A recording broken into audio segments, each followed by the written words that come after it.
Hello, what is going on, everybody? Welcome back to another episode of Seriously Sarcastic Podcast. I am your host, TOON'D, and today with me we have a special guest. Her name is Jessica Campbell, but everybody calls her Crunch. Hi, baby. How are Oh, you? yes. Let's give her a little applause. Win. What's going on, girl? How are you? I am pretty good. That's Fucking good. That's good. chilling. It's a little hot today. Got out of nowhere, you know. I know, and we've had such like up and down weather. Like, Yeah. man, I was worried about Michigan here for a minute. Dude, it's hot. It's like 80 degrees. It was hot enough for me to get a sunburn. Then it got cold again. And then it got cold and Yeah, rainy. I'm like, bruh. Yeah, man, we couldn't catch a break.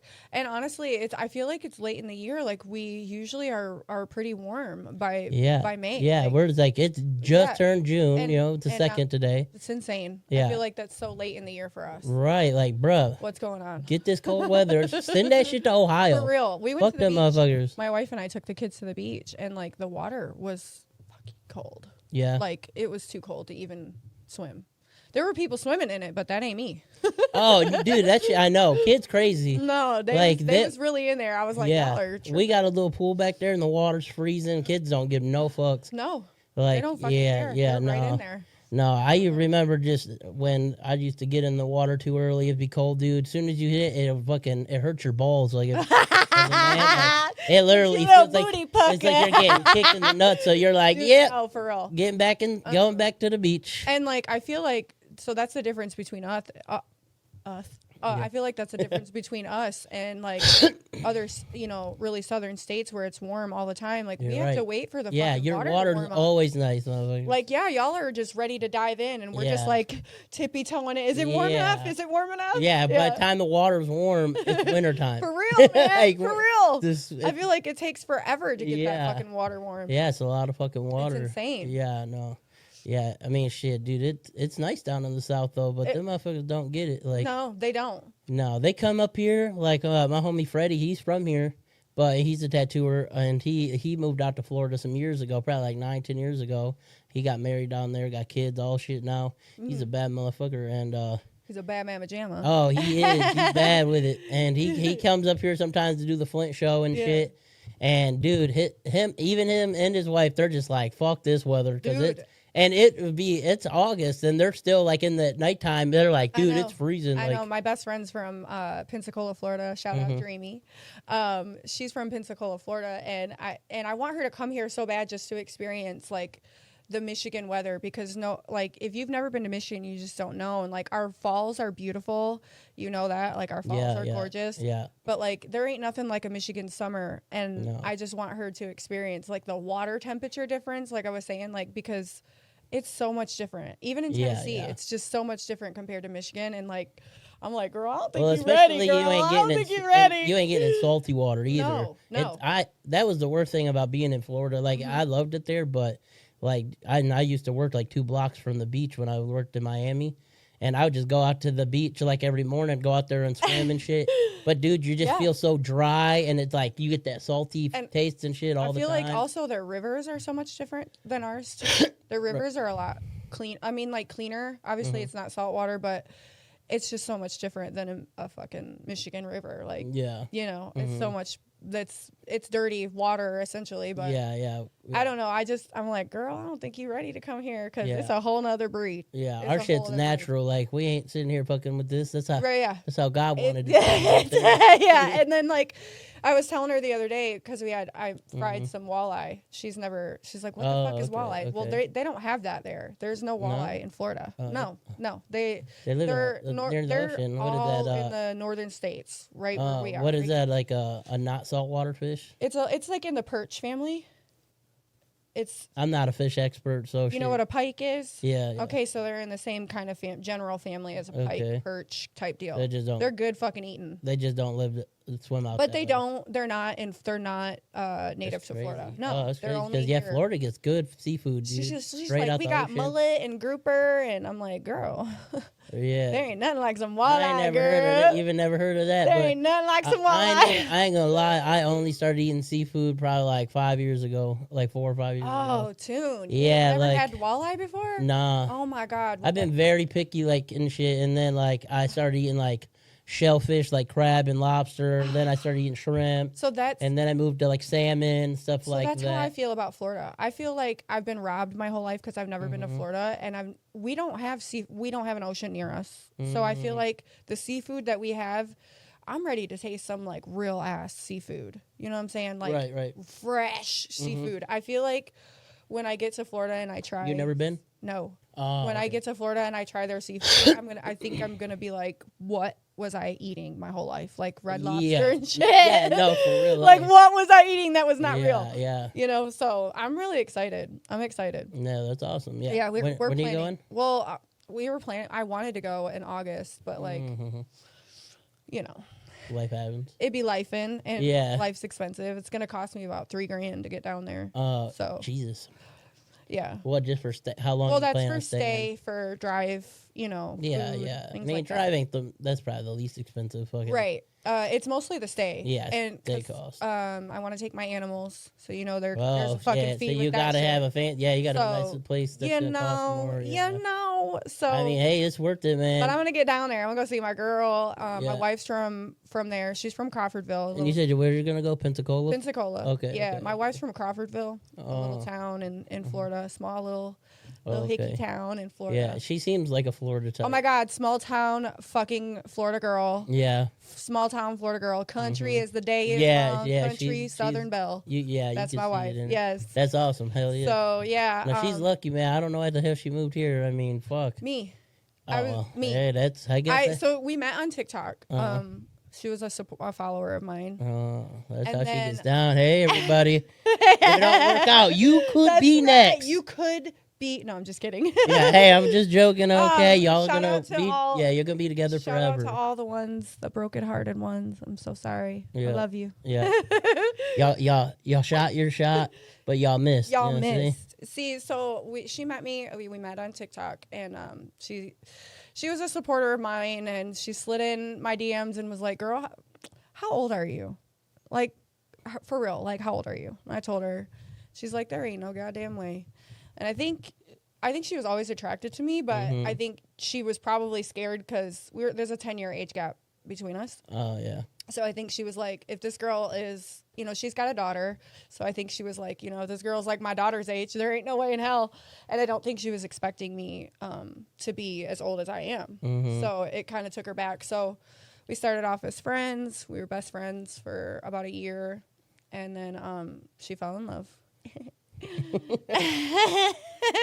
She fell in love. Mhm. And I was in the middle of a really, really bad domestic violent relationship with my son's father. Oh man. And she knew. Yeah. And I was just really scared. And I was like, no, I don't want to. First of all, I've never been with a woman. She's my first woman. First and last. Yeah, she's my first and last. Yep. And so I told her no. I was like, no. And I Mhm. fucking broke her heart. But she stuck around. Hey, I mean that's cool. That's She was good. like, I'm heartbroken, but like, Persistence is key. you know what I'm saying? But she wasn't pushy. I think that's what did it for me, is that she really was just like, look, I know that you're scared. I know that you've been hurt, but like, you got to take a chance. At some point in life, you've got to fucking jump. Right. So, well, one day I was just like, man, like I couldn't get her out of my head. I don't know why. Like sexually, like everything. Like I was like, what if, like what if? And I Oh, found you were myself just curious, huh? well, yeah, and I was kind of finding myself curious being with other women. I Right, was like, right, oh, right. I kind of think women are pretty, Right. attractive. Of course they are. But then, so like, Good boy. yeah, it led from that, and then I told her no, and we were still friends, and then finally one day I was like, okay, I love you too, and she was like, what, like what, so and we just were inseparable ever since. And you guys are like actual married? Yes. Oh, okay. Well, not by like law, but we're No, spiritually- but are you like? Did you do a ceremony? yes, That's yeah. all that We had a matters to me. spiritual wedding, yeah. That's all that matters Yep. to me. Next time I get married, that's what I plan. I ain't going through the state. I ain't doing all that bullshit again. It's so Yeah. hard to get a divorce, and For real. I didn't plan to get divorced the first time, but my marriage just went south after my daughter was born. Hey, it happens, dude. Yeah, my ex went crazy. Unfortunately, she was a good wife. She was a good mom, but she lost her mind, and she wanted a divorce for Yeah. whatever reason she had, and it's unfortunate I had to go that way, but sometimes it it ends is, for the you better. You know what I mean? Because yeah. look where you're at now. You know, Right, you have exactly. the life and the family that you have now. Yeah, no, I'm So- definitely. I feel like I'm in a better place mentally For and stuff sure. than I was. So For sure. yeah, no regrets. That's for sure. awesome. So I'm fucking happy for you, dude. And Well, you I got a baby appreciate that. girl on the way. yeah, I got my another daughter, my 5th kid. Yes. Yeah, she'll be Yes, here Toon's in like got a 24 baby. days or something.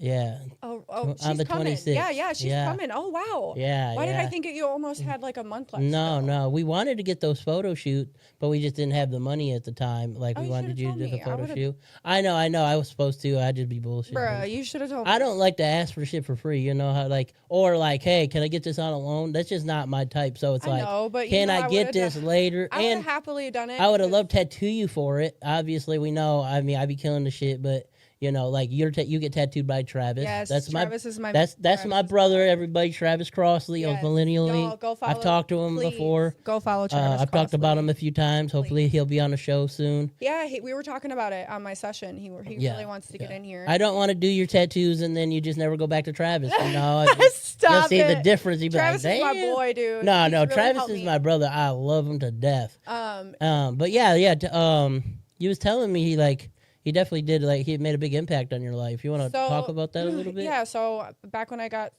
last year I had a really really shitty thing happen to me and my brother Travis. You're biological. No, he's my brother from another mother on TikTok that I met. Oh, and not we just- Travis that we're No, talking about. not A Travis. different Travis.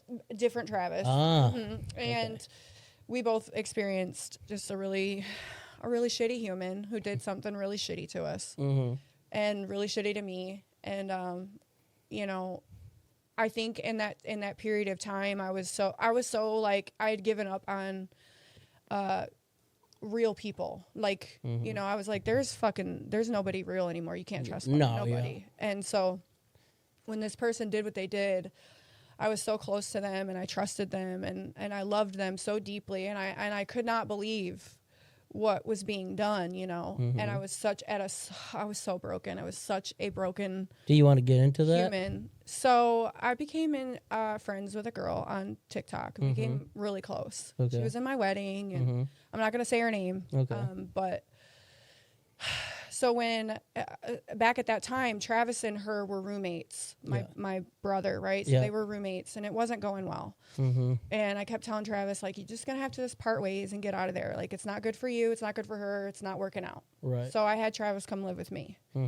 Because I did that, I think she felt like I betrayed her in some way. And that wasn't the case. I was honestly trying to help, you know? And so before my wedding, because she was a huge part of my wedding, I made a locket. I have several ashes of my mom, and she has her own trauma with her mom. So I made a locket and I put some of my mom's ashes in it. And I asked her if, you know, she wanted my mom to be her mom too. I said, you know, I know my mom's not alive, but I really think that this is something that will help you heal.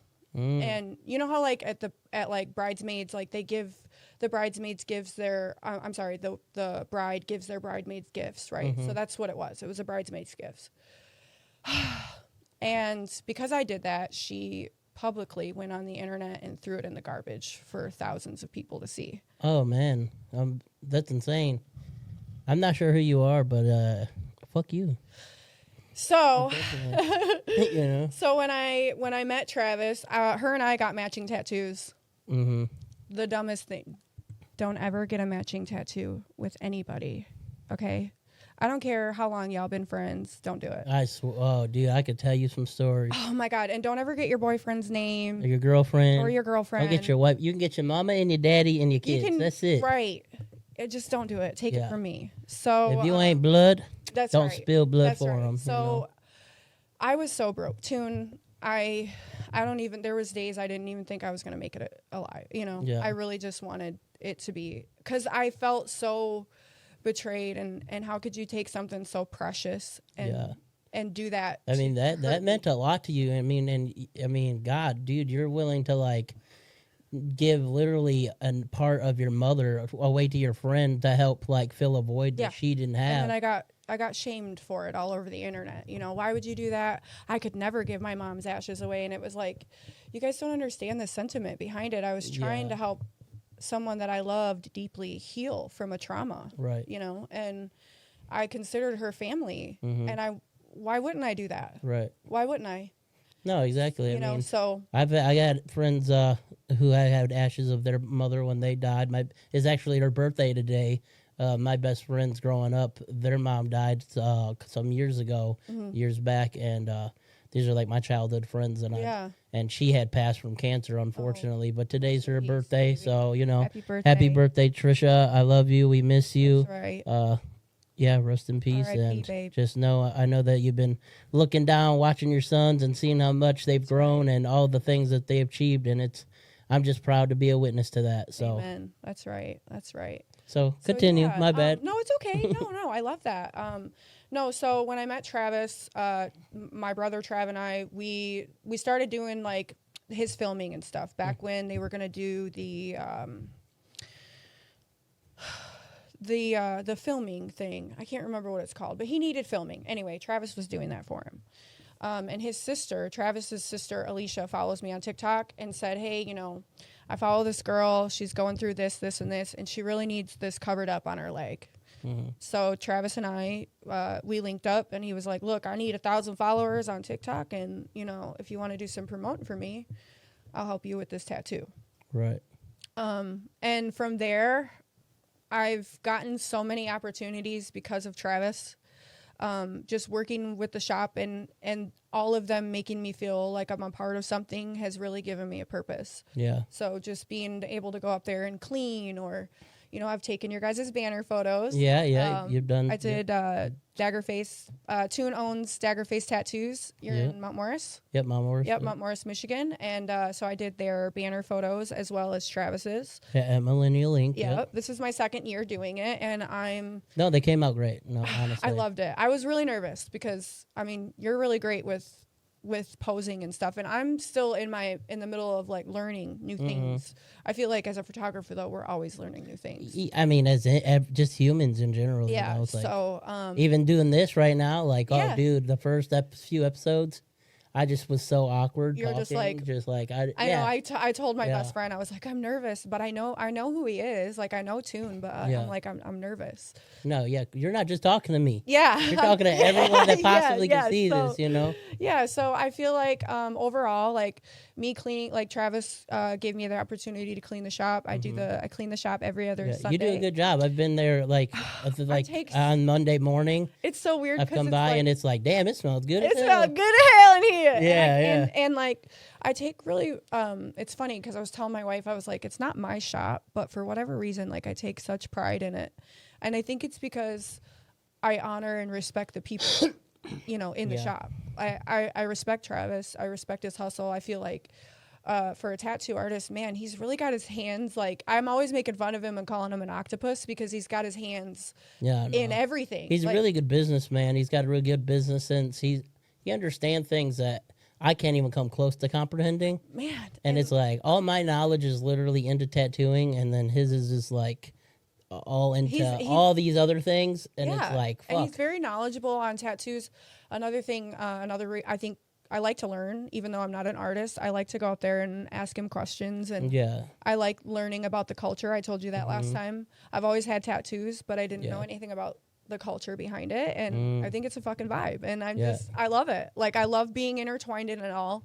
I think in a lot of ways I've kind of like, okay, here I am, like, I'm not going anywhere, but they've welcomed me. They really have. And no, they're just that type of people, man. Like, I love them. I love the energy when I go there. Like, I don't even work there, but like that, like I feel just as much at home and peace when I'm there around them as I do in my own shop with my own people. They just have a way of making you feel like you're a part of something. And I think what resonated with me is that we all have a past, and I feel like up there it doesn't matter. No, fuck. If that makes any sense. You got a bunch of felons and ex fucking cons and junkies, I feel like and then we've all just like turned our lives around and just fucking. And I feel like it's just a really great place that everybody has.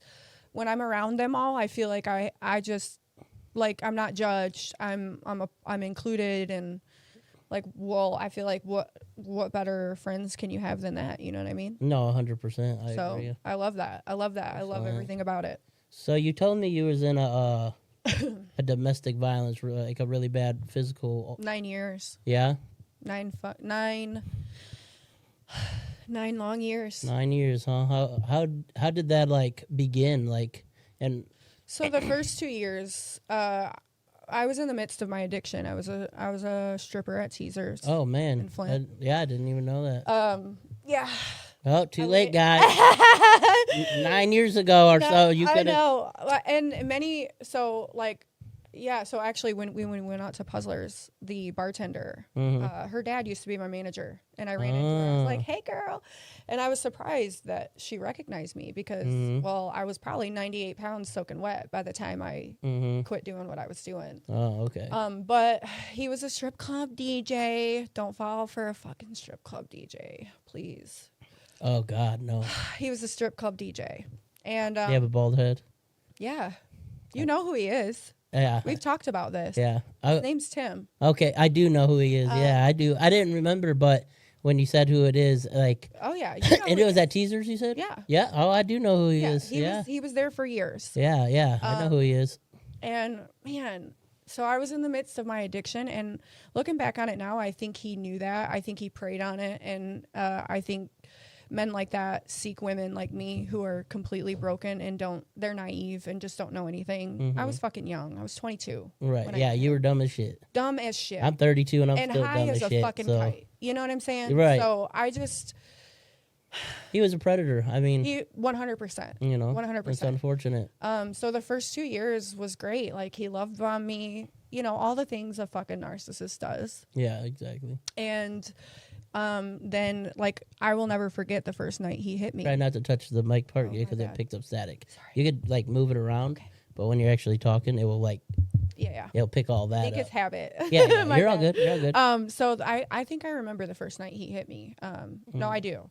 We were on our way to a strip club, Little Darlings, when it was open. You're familiar? yeah. So we were on our way there, and for whatever reason, because we had just left Teasers. I had a couple shots. I was buzzing, and we didn't know where we were going, and he was making me giving him directions, and because I didn't answer him fast enough, he fucking punched me so hard on the side of my face that my head smacked the window, and Jesus. I just, you know, cracked my brow bone, and I started bleeding, and Damn.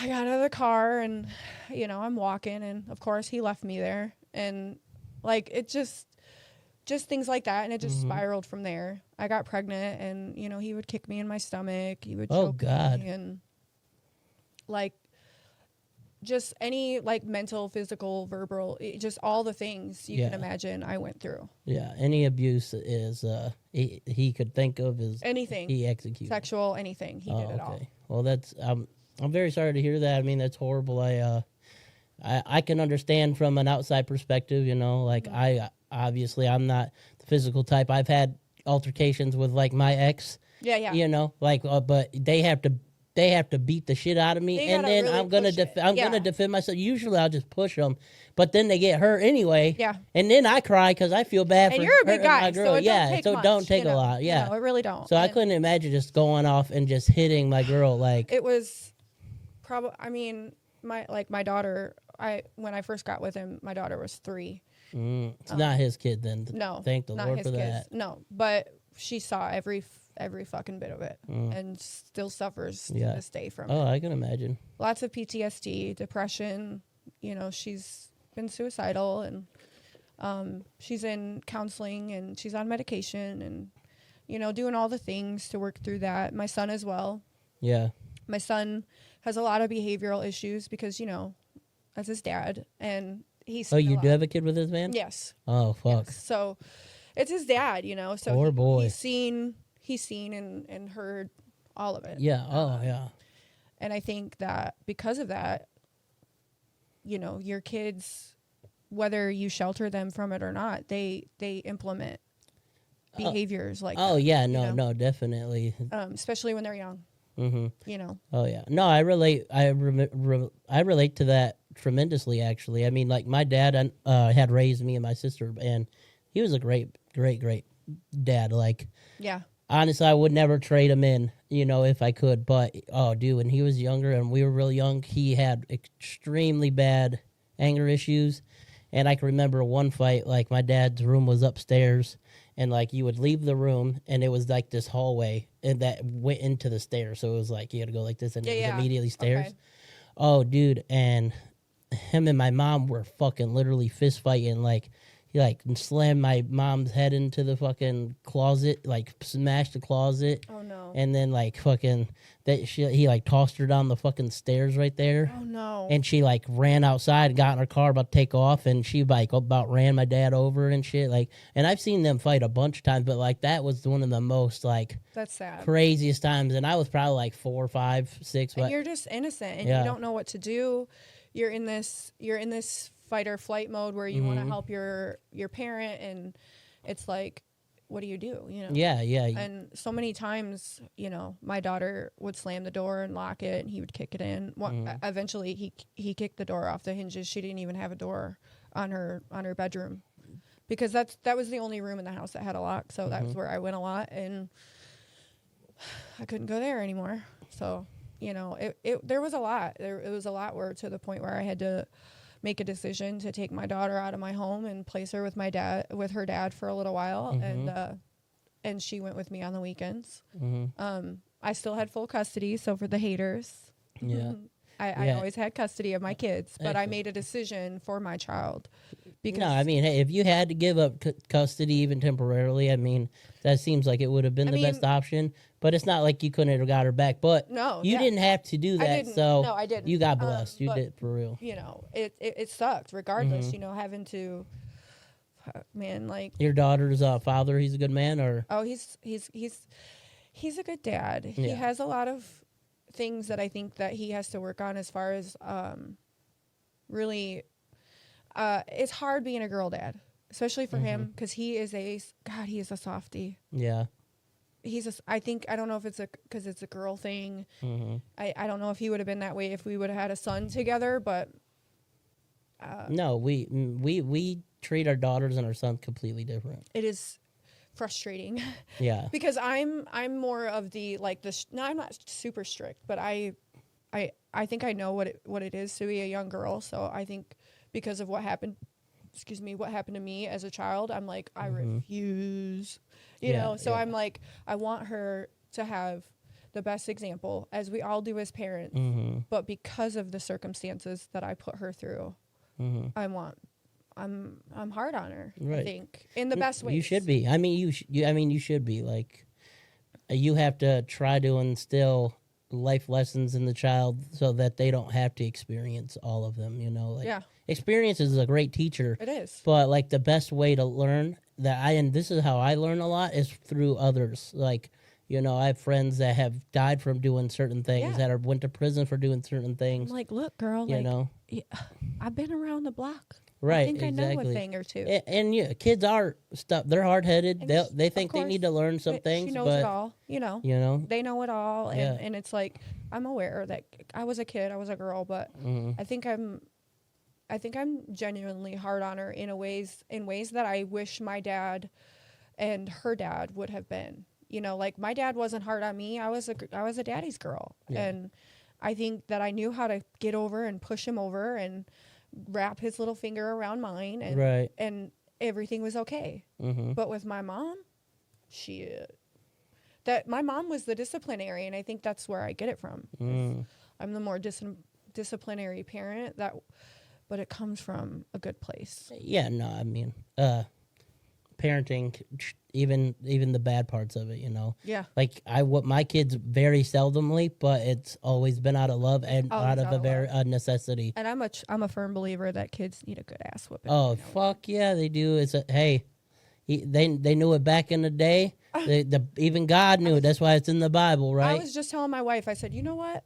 They stopped whooping ass. I hate it. And now we got these kids running the street, young age, and pregnant. Hate it when I was young, murdering but people. Now I'm like, dude, I feel like my mom's spankings made me the mother that I am and the person that I am today, because I knew what not to do. No, but 100%. Now you got kids that are testing your buttons like it's a game, bro. And I'm like, what? No, it's 100%. Like, what's the audacity for? yeah, like when you do something bad, you're supposed to be punished for it. Mhm. When you're an adult, we commit a crime, we go to jail, prison. No, but I things of feel that like now nature. we're in a society where we make excuses for behavior. Yeah. Oh, well, they suffer from mental health. Yeah. Oh, they have this. It's like, It's about girl, feelings. we've had mental health since the dawn of time, but that's Yeah, not an yeah. excuse. You get ass whooping and Yeah, you yeah. correct the behavior. No, exactly, 100%. You Yeah, know? 100%. Like- My dad didn't give no fucks about that, and I None. had bipolar, ADHD. All the things. No, yeah, no fucks to give. All the things. You know, he'll whoop my ass for fucking shits and giggles. I felt All like, the things. Like, but come on. it made me a way better person than I if, think it if did he too. didn't. You Yeah, know? like So, for real. Honestly, I think it did for me too as a young girl whose dad lacked giving spankings, you know? Like, come on. I feel Right. like I don't know. I'm not perfect, but I learned a lot along the way. You know, and I'm 11 years clean. We've talked about that. Yeah. Both of my parents were alcoholics and severe addicts. Mm-hmm. My mom passed away in 2005 and my dad passed away in 2017. Were those addiction related? So my mom passed away in a house fire. Oh, wow. That would have, God damn, that would be horrible. It was heavy. Yeah. it I'm was very heavy. sorry to hear that. But it was due to, so her and her boyfriend both passed away. Mm-hmm. He was abusive, and she had been checked into the hospital that same week with broken ribs, fractured jawbone, broken nose. Oh, So, of course, shit. they wrote her a prescription. Yeah. That's just what she needed. Right, just what she needed. So she took some meds and went to bed. It was in a trailer up north in Beaverton, Mm-hmm. and took some meds, went to lay down, went to sleep. Well, they had a firewood stove, and he was all, you know, hied up and put too much wood in it, and it caused an erosion of carbon monoxide to be leaked into the house. Mm-hmm. So she was knocked out. He was found towards the front of the trailer with some various signs of struggle, and the whole house was burnt down to nothing but a frame.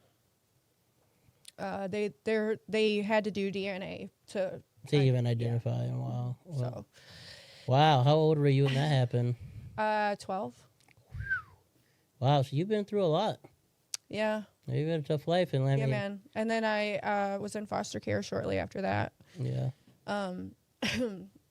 And I spent about 2 years in foster care, bouncing around from house to house, bad situation to bad situation, and then ended up in another bad situation that led me with my grandma. So, you know, I've had it rough.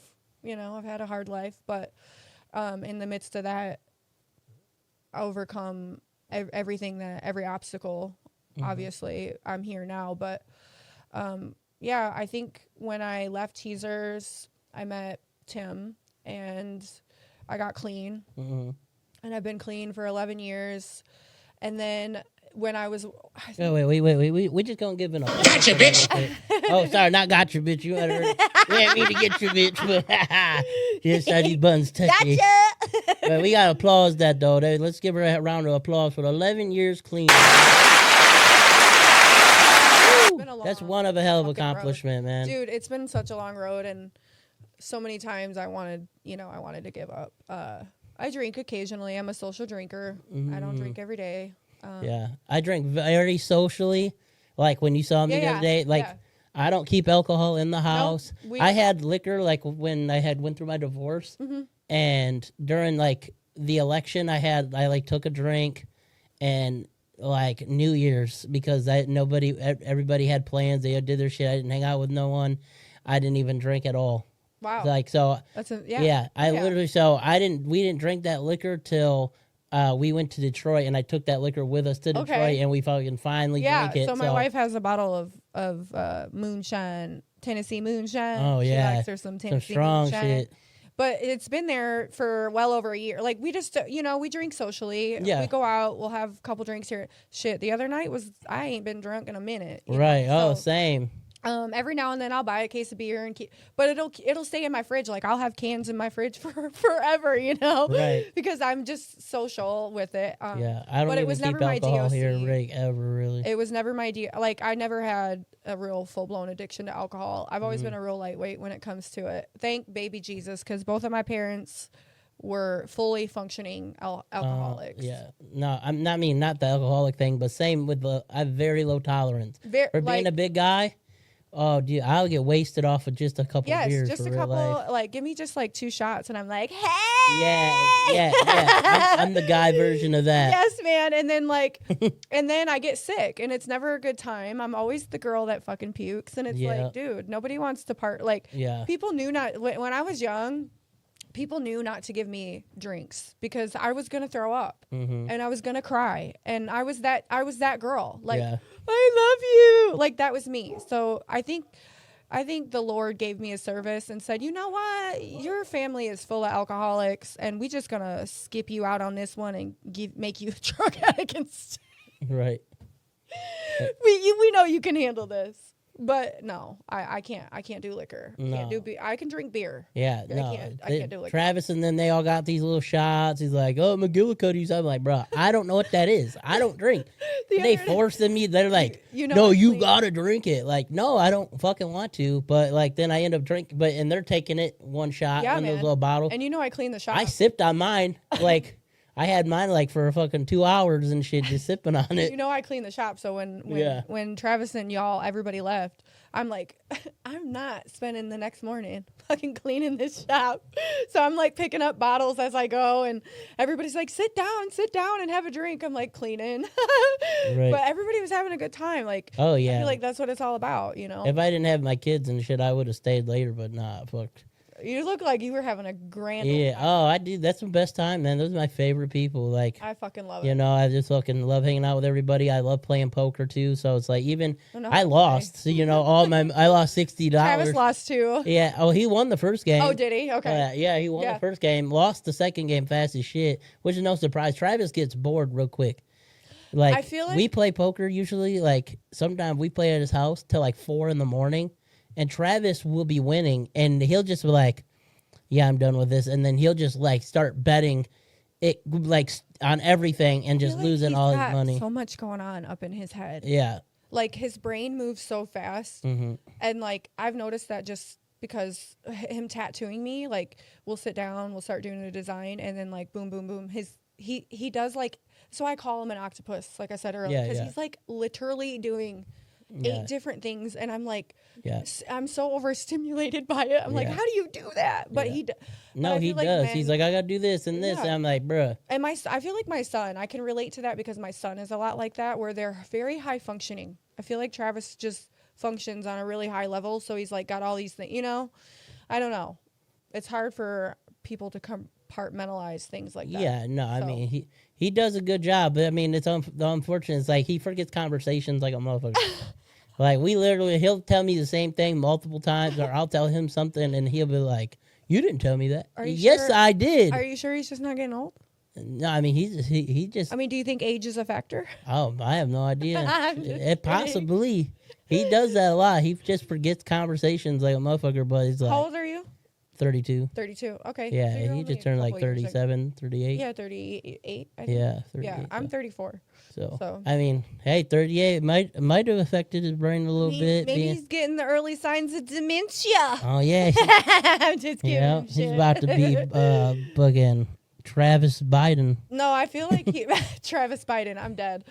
I feel like I feel like he's just got his, like I said earlier, he's got his hands in a lot and he does a lot. And no, yeah, I don't think it's a memory thing. I think it's just he's so focused on all this stuff, he can't store every conversation we have. Which is like, damn, bro, I thought our conversations were important. What the fuck? No shit. And you're like, I thought this was a valuable thing that we were talking about. Right. And here you are not remembering anything. Yeah, like like the last few times I see him, this motherfucker's like, want me to show you how to solve a Rubik's Cube? Because he'd been fucking with them. Them Rubik's Cube. I've been like, I guess, even though you already showed me 4 times. Let's see it again. And I'm just so it's so complex, and he just like, you do this, then this, then this. And I'm like, bro, And you're like, oh, okay. Then he's like, here, you try.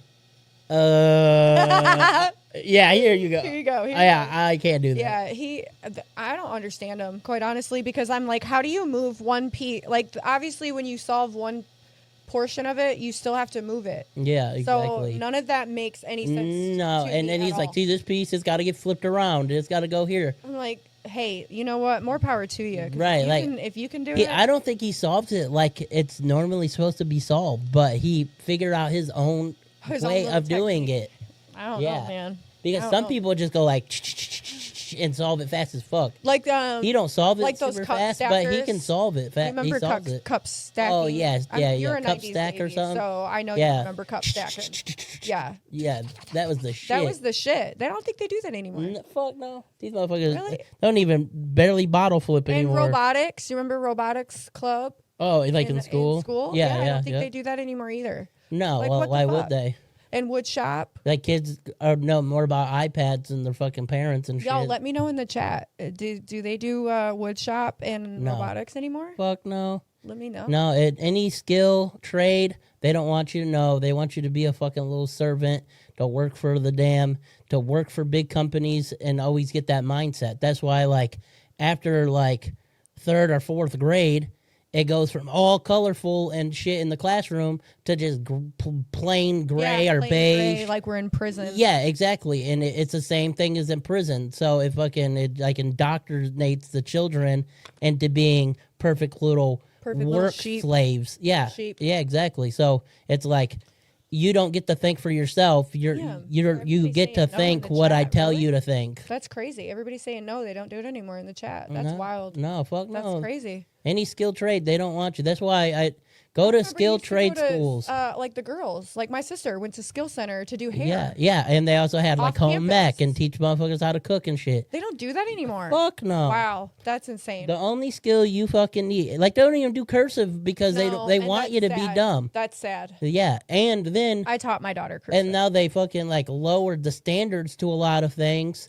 and now they're talking about this shit where in school where they want to get rid of grading stuff from 0 to 100 and do it from 50 to 100, so that the lowest grade I was gonna say gives you an automatic 50 because they want to make it easier for people so they don't have to try as hard to achieve excellence. So is that the reason why, like, if you're in high school? So my daughter's a freshman, and I didn't graduate. I'm barely a freshman. I didn't. I didn't even get. I Credits. dropped out of 10th grade. I did not even get credits for being a freshman. Right. Because I dropped out 2 weeks before fucking school ended.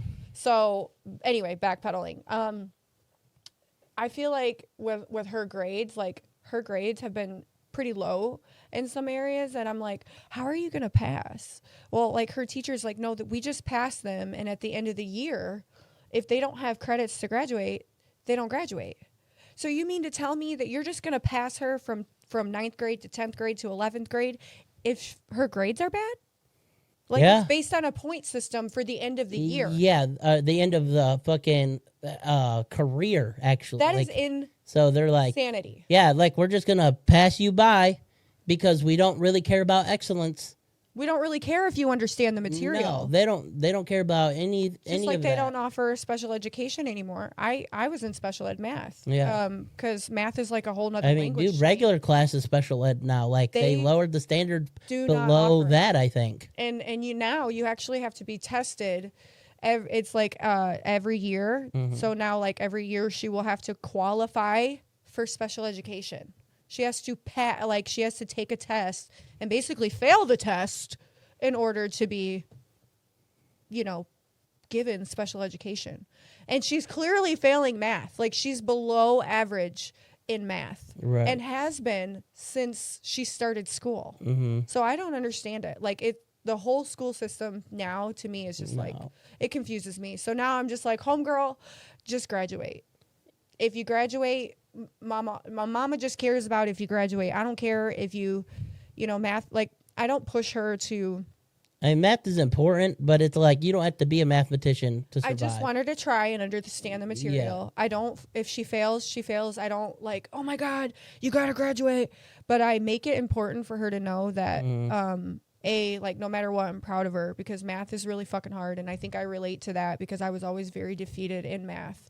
Math was like my worst subject, and I struggled, and test taking, and she's just like me in those areas. So I think for me, I'm like, girl, if we can just focus on you trying your best, and if you just, as long as you, I don't care if you graduate by 1 point, girl. How old is she? She's 15. 15. Yeah. Awesome. So So yeah, I dropped out at 16. And I didn't even really want to. I just Same. got kicked out of my dad's house, and they wouldn't change my bus route to where my friend's house where I yeah, was because you staying. didn't have someone sign.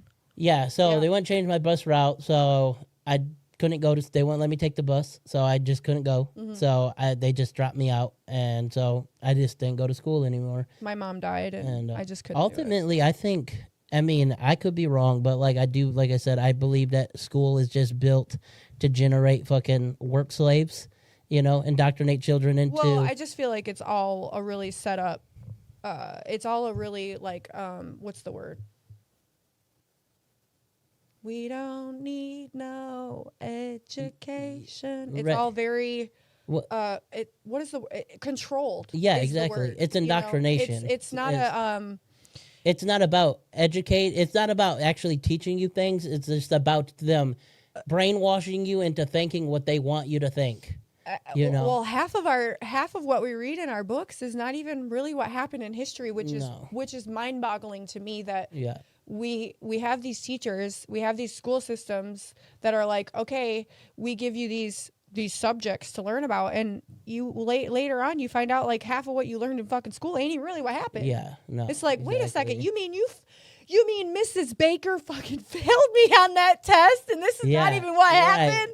Yeah. So it's like Neither of us were right. yeah, bitch. neither of us were right. Right. And so To fail you. I feel like as long as she gives it a big effort, like for me, that's really all that I care about. Right. I wish somebody would have told me that when I was in school, and maybe I would have stayed in school. I mean, and like I said, she ain't my kid, but like if I had custody of my older kids, and like I don't really plan on having my kid probably go through the entire high school thing, just because like I said, I dropped out 10th grade and I had to learn real life. Like I had to get a job. I had to learn what bills were like. Yeah, man. And I think the sooner that you get out of that, of just that circle of being in school Right. and them telling you what to think, the sooner you do that, the better, because that's when they start to think for themselves, Yeah. become problem solvers. Because right now she don't have any issues, like real life Right. issues, right? Right. You pay her bills. Right. If she has a phone bill, she don't pay it. That's so she don't true. got to worry about food. None of that. I feel like a lot nothing. of kids now And then she are goes not to problem school. solvers. That's a really Yeah, good way exactly. of saying that, Toon, because I feel like a lot of kids are not. You're right. Yeah. They do not know how No. to Exactly. self problem solve. Exactly. So if you made them have problems like that they had to solve, like, yeah, you don't need to go to school. You need to get a job. Yeah, you Like need to you're learn 16 how to survive. now. Yeah, you need to learn literally, you need to get a fucking Yeah. job or learn a skilled trade. Right. Like, and you do photography. Right. She could have an end in tattooing, like, or any of the things because of, Well, who. She does want to apprentice for See, Travis. Yeah, see, so So. any of those would be better than staying in school. I mean, my I told- opinion, oh. because my sister, she went to fucking Mott, did extra school time, towards her associate's degree. And I mean, no offense to my sister, but she don't have shit. She didn't achieve nothing. Some people can't get out, and there's too many people in that field, so they don't have jobs, and they're overqualified for any yeah. other jobs. Or it's saturated. Yeah, it's exactly. like It's you can't- oversaturated, yeah. or you're overqualified. And I dropped out 10th grade. I don't have a GED. I have no actual Same. high education. But I'm more successful than anyone else in my family. I feel like I feel like I'm one of the most educationally dumbest people, but like the streets have taught me Worldly more smart is way more important than anything. learn anything they're going to anything. teach you at school. Life. Yeah. Not fuck the streets. Just life will Life, teach you. yeah, in general, life smart. If you're in tune with it, you Yeah, have to be in tune with exactly. it. You can't be dumb and young and Right. fucking naive and living life Yeah. and going crazy, Yeah. which is what most people do. And hey, do Exactly. you, boo? But at some point, you have to wake up Yeah. and realize, like, oh my god, I'm a fucking adult. Yeah, You the know what I'm only saying? things I think is good for school is it teaches your kid how to be around groups of people, like In to a work deal with environment. social, like, and be in an enforced environment. Like you have no choice to be here, and you have to deal with, just like if you go to work, Yeah. you're gonna have to be around people you don't like. Well, it's just like Sometimes you're in situations with touching people base you don't again like. on the education. You remember like in home ec, they taught you how to like do banking.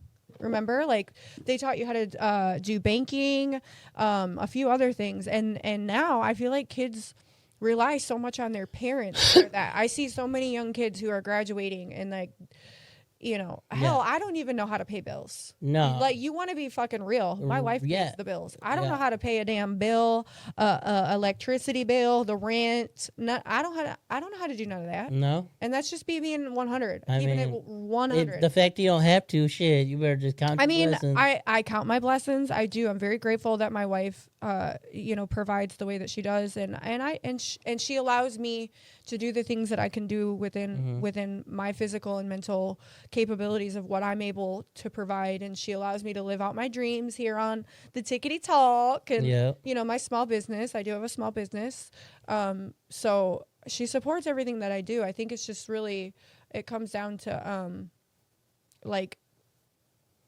navigating it all. And I think people really struggle with that too. Navigation. Yeah, life is hard, man. Yeah. You gotta fucking balance all these fucking things. Especially you got kids, like, holy fuck, dude. Like, I got all these young people that work for me, and they're just like, I seen you make a post the other day. You were like, fucking, you guys just don't know what it means to be a fucking apprentice, man. Yeah, no. You guys got it easy. And he was a grown ass man. Then I'm thinking to myself, like, I've seen a couple of apprentices. We're like the same age that my apprentice was, but I mean, he has like a regular job that he fucking hates, and his wife is a fucking, no offense to her, but she's a bitch, dude. Like, she's just not a very nice person. Like, when you try to be nice to her, she makes it hard. She just like talk shit and start shit with people. Very combative. And then when you say something to her, she's like so offended. Yeah, it's like you can't even joke with her, and she's offended. Like, if you're not kissing her ass, like, then she's offended. It feels like. I can't be around bitches like that. Yeah, exactly. And she was like, "Oh, I'm gonna leave you if you don't quit the shop," because she didn't like me for whatever fucking reason she had. And was like, "Go." You're gonna make your man quit an opportunity. Yeah, she did. That's wild. He ended up quitting, even though he promised he wouldn't. And it's like, but these people don't have kids. They have 2 or 3 dogs, and that's the only responsibilities they have. She has 2 jobs. He had a regular job, and he's like, she don't pay any of the bills. She only pays for the dog food.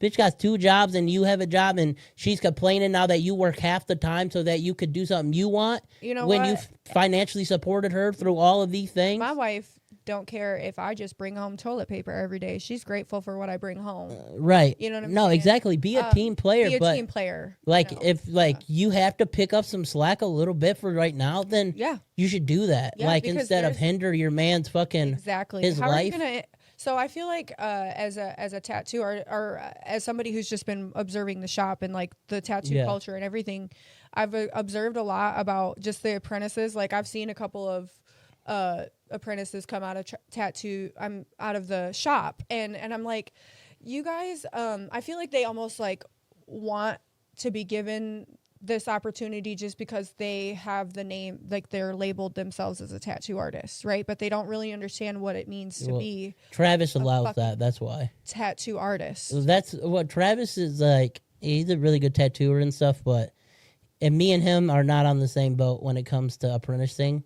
whatsoever, because he didn't apprentice. Okay, so he just came right out of the gate. He learned on his own, and it's respectable. I couldn't. It's honorable. I wouldn't be where I was without my apprenticeship. Yeah. I'm. Like I said, I learn from other people more than I can learn for myself at sometimes. And I just feel like so many of them have done him so dirty. Like he gave them such a good opportunity. Because he built an entitlement to them, right? If I give you everything, you've not earned anything. You have no respect for any of it. And I tell him this, and he's like, yeah, I understand. And he's like, I'm not going to do it. And then he turns around and he does it again. Hear me out. Travis has a big heart, and I think Travis... It doesn't matter. Well, I hear what you're saying. It doesn't matter. I have a big heart, too. I do. And my apprentices that have succeeded started from being terrible to being loco. Tats, one of the fucking most sought out tattooers in the area. Everybody is all the tattooers wanted him. Fucking And people that he works at a shop now that for Keith Smith, and Keith was his tattooer. Like he used to tattoo him before he started apprenticing. Okay. And he turned him down when he wanted apprenticeship. He was like, "Nah, you ain't gonna do. You ain't gonna be about it." For me, it's just like when you are an apprentice, no matter if it's tattooing, or you're a fucking mechanic, I feel like you kind of have to be the dog of the group for a little while. It's kind of like a gang, right? When You're definitely you have to fucking prove but yourself. like some people don't like, and but why? Travis doesn't make them do it long enough for them to feel like they respect it. But my question to them is why don't you feel like you should fucking do that for someone who's giving you an opportunity? Why? Like, because they're entitled. So many people. That's right. So many people are so entitled and feel like they're owed a fucking opportunity. Yeah, no, they are. And you're not owed anything in this life. Like there's people like they try to make like a couple years ago, or trying to make it like it illegal to have an apprentice and have them do any like manual labor of any kind, even like taking out a trash without paying them. To me, that's insane. Yeah, I feel like if you're we didn't charge you $20,000 like we could have to work here. Well, okay, when you're in a big corporate world, and when you're an apprentice, what are you doing? You're getting coffee. Yeah. You're doing all the fucking shit work. Yeah, the internship work. Yeah, you're doing all the physical shit that they don't want to do, and you get paid nothing. Yeah, but it's because you're earning a fucking place. You're earning. You have to earn that respect amongst whoever you're working for. So I feel like if more people led like that, you know what I mean, they would have more opportunities, because there's a lot of fucking opportunities to be had. You know, and it's just, it's exactly that, and it's 100% no. Yeah. But I had to earn my keep. Yeah. My apprenticeship was extremely tough, very hard. I was just gonna ask you. So what's an apprenticeship like for you in your shop? What's that look like? So mine is way easier than how it was for me personally. Yeah. Mine was tough. Like I couldn't draw. I didn't get the tattoo until after I was even out of my apprenticeship. And couple years then. And the only time I could draw was when the shop was closed. Like so the okay, so there was no even like drawing in the shop. Okay. No, unless they said, "Hey, come here and do this and shit like that." It was cleaning, keeping like track of the counter work, watching constantly, like, and then it was doing stupid shit like fucking literally he'd make me go to the bar, or we'd go and be anywhere, and he would be like making me do push-ups. You'd be like, no shit. He'd just be betting people like, how many push-ups do you think he can do? That's crazy. And just make me do push-ups. Or I was late for 10 minutes late one day, and he made me stand both feet in a tile, a square, the entire day. You did it? Yeah, for 12 hours straight. Like he said, sit here, watch me tattoo for 4 or 5 hours, and I had moved over here, and I had to stand there and watch this one of this artist's tattoo, and then watch this other tattoo for the entire shop day. I couldn't move. There was no cleaning. There was no going to the bathroom. There was no nothing. When they took a break, I had to stay there. That's wild. And like people don't understand like the things that I had to do, and that's like small compared. Like I've had to. I danced on a stage in a bar in lingerie, in women's lingerie. No lie. They're like, what? Yeah, and that's crazy. One time they taped me to the fucking pole in the basement, in the basement, and I was trapped in there for hours. Oh my god! And I had to chew myself out of the tape. No way. Yeah, I swear. And all my clothes, except for my boxers, got stuck in there, so I had to rip them out and get dressed. Oh. And I was. Why didn't you give up? I would have gave up. Because because I wanted a tattoo. I wanted a tattoo more than. Because you had a real passion. I love tattoo. I cried over tattooing. I lost my baby mama, left me and took my kids, took them for 2 years. My house, I didn't stay in my house because I was at the shop so often. These people broke into my house, stole everything that I owned. Literally everything. Clothes, food, my fridge, couch, bed, everything. And I went home and it was all gone. So I only had like some stuff that fit in a book bag, and I slept in the shop for over a year. Like I had to wash myself in the sink. Oh my god! they didn't buy me food in the show, one of the artists didn't offer to buy me food, I just didn't eat You because just I didn't have money. Oh, So, damn, Toon. like, people don't understand how hard it is to be, like, to really want this. Like, Yeah. I've never met one person really wanting this like I wanted it, you know? And so, like, when people are opening shops after tattooing for a fucking year, and then, or they're just fucking saying, oh, I'm going to apprentice these people, and then they just let them start tattooing It's in like a fucking slap week. In the face. Yeah, it's like saying fuck you to the industry and to the people that really love tattooing. Yeah. You know, And so I can peep that. You know what I'm saying? Yeah. I can really get down with that, especially when you have a real passion for something. You know what I mean? And it obviously, and you had to freaking fight your way in. Yeah, you had no, to fight. literally. You had to fight your way into it. It's kind of like, sacrificed a damn, lot, like, and why was it given? You know, I get that. yeah. for So sure. it's not like, oh, this person, you know, shouldn't be, because I'm not gonna say, oh, this person shouldn't be in the industry, right? Because I think anyone that loves tattooing, that's awesome, and I hope that the industry grows, and you know, things of that nature. But if people don't earn it, they don't Shouldn't respect be it. given. Yeah. They don't respect it. And then soon as they grow this entitlement, well, I don't have to try hard because I haven't tried hard yet, and I've gotten everything I wanted. So soon as I want 70%, oh, you're not going to give it to me? Right. Bye. Bye. And they're going to go somewhere else. That's fucked And up. they do that, and they've done it to Travis multiple times. And it's so And fucked it pisses me up. off It makes me mad too, because I'm like, yeah, dude, it pisses y'all me are off that fucking they with the do real that, one, and I man. keep telling them, don't let them tattoo yet. You're gonna be fine financially, and I understand because he always has this fear that he's gonna fail, and I'm know- like, bro, you're not gonna fail. But it's You're that's not. what keeps him going. That fear. It does, but it I don't know if that's what keeps him going, It is. because sometimes he literally we have conversations. He's talking about, I don't know, I'm gonna give up. I'm gonna stop doing And this. I've said, I've no, heard you're it too. not. I've heard no, it too. you're not. He's not gonna give up. You're not gonna He stop. loves it too much. Shit's not supposed to be fucking easy. No, and that's how I feel too. Running my business. Right. Oh my god, too. And I've here lately, like, first of all, the fucking post office can eat my ass. Okay. I'm sure they would enjoy that. Because they keep fucking with my packages, bro. And that we're obviously talking about two totally different Yeah. lines of work here, but it's defeating when you're like fucking you're truly passionate about what you do, and No, then there's always struggles with everything. So there's and relation. then, you know, like, obviously you gotta spend money to make money, Yep, that's and always usually you go broke before you start to thrive. if you thrive. If you thrive, if Yeah. you take off. And I feel like right now that's kind of where I'm at. I'm kind of like, you know, I'm what is that? The Robin Peter to pay Paul to make something happen here. You know what I'm saying? And Right. but I truly have a passion about it.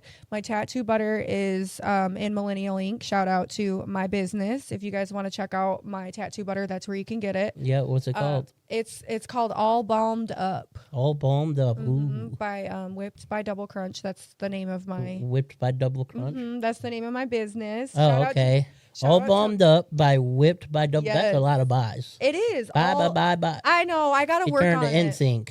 I told my wife I think I want to rebrand my name. So shout out to my best friend Dreamy. She creates all my labels and helped me. So is Whipped the business? The whole business is called Whipped by Double Crunch.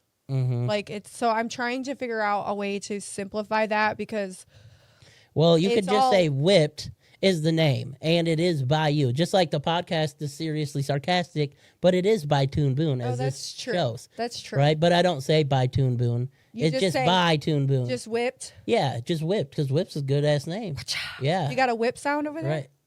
I might have someone saying that. I got a lot of sounds. I'd have to find them up. Yes. So yeah, shout out to my best friend. I was telling you about her. She's from Pensacola, Florida. She does all kinds of what is that? It's like networking designs, if that's even how you would put that. But she makes t-shirts and stuff on her own, like bleached tees. Oh, okay. tie-dyes Yeah, and yeah, stuff, yeah, but yeah. she does So she like does like web designs, and she can make labels, and she's a fucking beast. So she man. does like logos and design work. God, she's so good at it too. for So all of companies. my labels that are on my stuff, she creates for me. Yeah, she's fucking amazing. Awesome. That's my girl. That's my sugar mama. Hell yeah. That's my baby right No, there. yeah, they definitely look for sure. She's my business partner. We've been business partners over the course of the last year since I started my business. Because she runs her own business, and she's gotten sales throughout all parts of the U.S. Shout out to her because she does her big one. Yeah. But she's really helped me understand like business aspect as a whole, sales, how to get your products out there, things to grab their attention. Right. But everything else like is all made by me, Right. all handmade by me. So what's some of the ingredients? So like all of my products are really designed for people who have eczema, dry skin, like chronic dry skin, psoriasis, all of those things. So there's like avocado oil, grapeseed oil, vitamin E, shea butter, all the good things that nourish the skin that are like really good for the skin. There's no chemicals in anything that I use. Right, and you're supposed to use this as like a tattoo aftercare. Yeah, you can use it as a tattoo post or like as a daily maintenance, Oh. to keep your shit alive, like a hustle butter type Yeah. deal. Oh, so you can use it for tattooing or just for shitty skin. Yeah, Charity up at the shop, she uses it as a glide. She loves. Oh, using she it. tattoos with Yes, it. Oh. yes. And so like I'd have to look into that. It's got mango seed butter and shea butter in it. It's got a good majority of the mango seed butter, which, if you guys do your research on mango seed butter, it has a ton of healing properties, anti-inflammatory properties, cell rejuvenation, which is perfect for tattoos because when you're tattooing, you're essentially, you're abrasing the skin. You're of fucking course. with the skin. Yeah.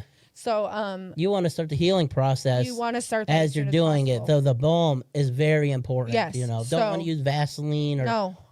petroleum-based products. They clog the skin and the pores, and it just makes the ink fade. All types of all stuff. the things. So, And I'm a firm believer that coconut oil, there's a lot of benefits to coconut oil, but I don't prefer it on tattoos. oh no. Because it does clog the pores. Yeah. It clogs the ink in your anything them petroleum bubbly based, little guys I that don't you fuck get. with. Yeah. So this is all mango seed butter and shea butter.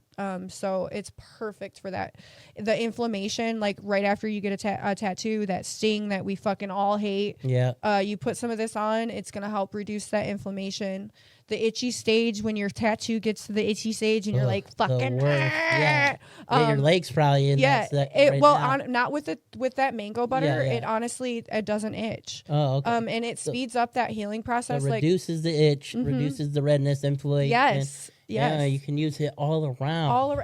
And mango seed butter is good for anything like scars. You can put it all over your face for wrinkles. Like honestly, like just Google the benefits of mango butter because it's so good for your skin. It's so good for your So skin. how much does something like that cost? So I have a 4-ounce available on my website. They're $20, and then I have a 1 ounce. They're $12. You can get those at the shop too. I do have those up with the Millennial Link. You guys can get those at checkout. Okay. Well, definitely. What's the website?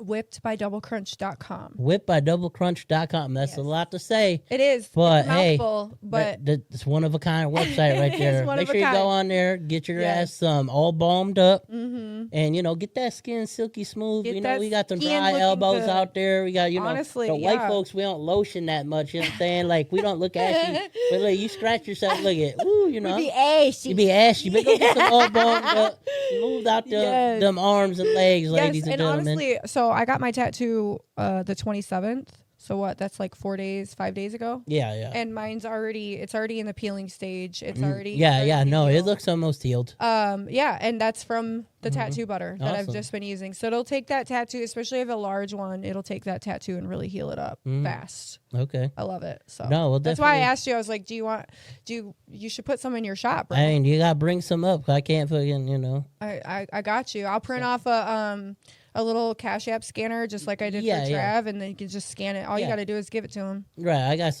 I got showcases, so I Yeah. can put it in there. And I really think that people will love it. no, I'm definitely gonna try it out. I think I highly recommend it. Obviously we're friends, and I'd rather help a local business on Fucking top love of it. a friend with their Yes. business than I love some it. random company. I don't fucking know them. Yeah, and random, like, you don't know what somebody's putting in it, and Right. I'm very clear about what I put in it, and I'm a stickler on like no scented products and things like that, and I honestly just want the overall healing process, not just like healing, but like the overall health of your tattoo is important. Yeah, You it know what I'm is. saying? I mean, You spend all that fucking money on tattoos. you want a good ass tattoo, and then it gets fucked up. And then it gets 'Cause fucked up. You clog the pores. How fucked up is fucked They up. put some That's aquaphor fucked on up. it, and then now their shit's pussing, and they're like, No "What shit, the man. fuck?" Or they don't. And I also feel like a lot of people don't know a lot about aftercare. Aftercare is fucking important. You It guys. is Like, very important. you can't just be slapping fucking any. You need Dial antibacterial soap. Yeah, You know what I'm like saying? a motherfucker. That's what I tell 3 my times a clients. day, if I not say more. if you don't, I said washing is more important than moisturizing because your body will naturally heal itself. Yeah. But it's not always gonna fight off all the bacteria. So cleaning when it you're is walking around in your house cleaning and is you have more animals. important than and then I don't really recommend ointments. And a lot of people don't know, but like what I tell people is like ointment based products like petroleum, like A&D, Aquaphor, right? Clock it. Bacteria. Well, bacteria is like a magnet to or the ointment is a magnet to bacteria, and it literally attracts it and it sticks to it, and then because it doesn't absorb into the skin, people will sit at 4, 5, 6, 7, 8 hours. They're like, oh, I don't want to waste it because they're fucking cheap motherfuckers out here. And then instead washing their tattoo because they think they're gonna waste their shit. And I'm like, dude, they just let all oh my God, this. you just left all that bacteria on your arm. They so like at put it on nighttime, there. Bacteria's gunked on there for 8 hours. After you take a your day. wrap off, especially after you take if you have something anywhere on your body when you're laying at night, I wrap mine with Saran wrap. Oh, even okay, after okay. I get it and I take the wrap off, because when you're in your bed, like, dude, like, I don't care how clean you are, there's fucking bacteria in your sheets. No, definitely. So I wrap it at night for the first okay. couple of days of like my healing stage when bacteria is prone to getting it the most, because I'm not trying to get no damn infection. No, you don't keep that wrap on. I mean, like normally, like I suggest like 2 days or a day or two, depends on the second person. skin? Yeah, I kept and then mine on take for it 3 off days. and then put a new piece on. Oh, okay. And then, So I've never done yeah, that. and But then what you I do keep is, that new piece on there for a few days, and at least I usually do 5 days to a week of full total like time that it's covered. And then that gives it, and because it holds the white blood cells in there, so it helps it heal rapidly. Yep. It does like this plastic wrap, right? It puts a protective barrier over it from bacteria. Yeah. And now you don't have to fuck with it until that comes off. Now you don't have to worry about it. Yeah. Yeah, So, Travis told me to keep it on for 3 days. yeah. And I took it off. 2-3 days is great, but if you go back and get another piece, it's going to it's that same thing that you're doing with the plastic wrap, except for now you're not using cheap ass plastic wrap to cover your I took it tattoo. off, and I will never put that shit back on my thigh. I'll put it Oh, anywhere the else. inner thigh. Yeah, it's like getting I'm a not wax, doing I it. bet.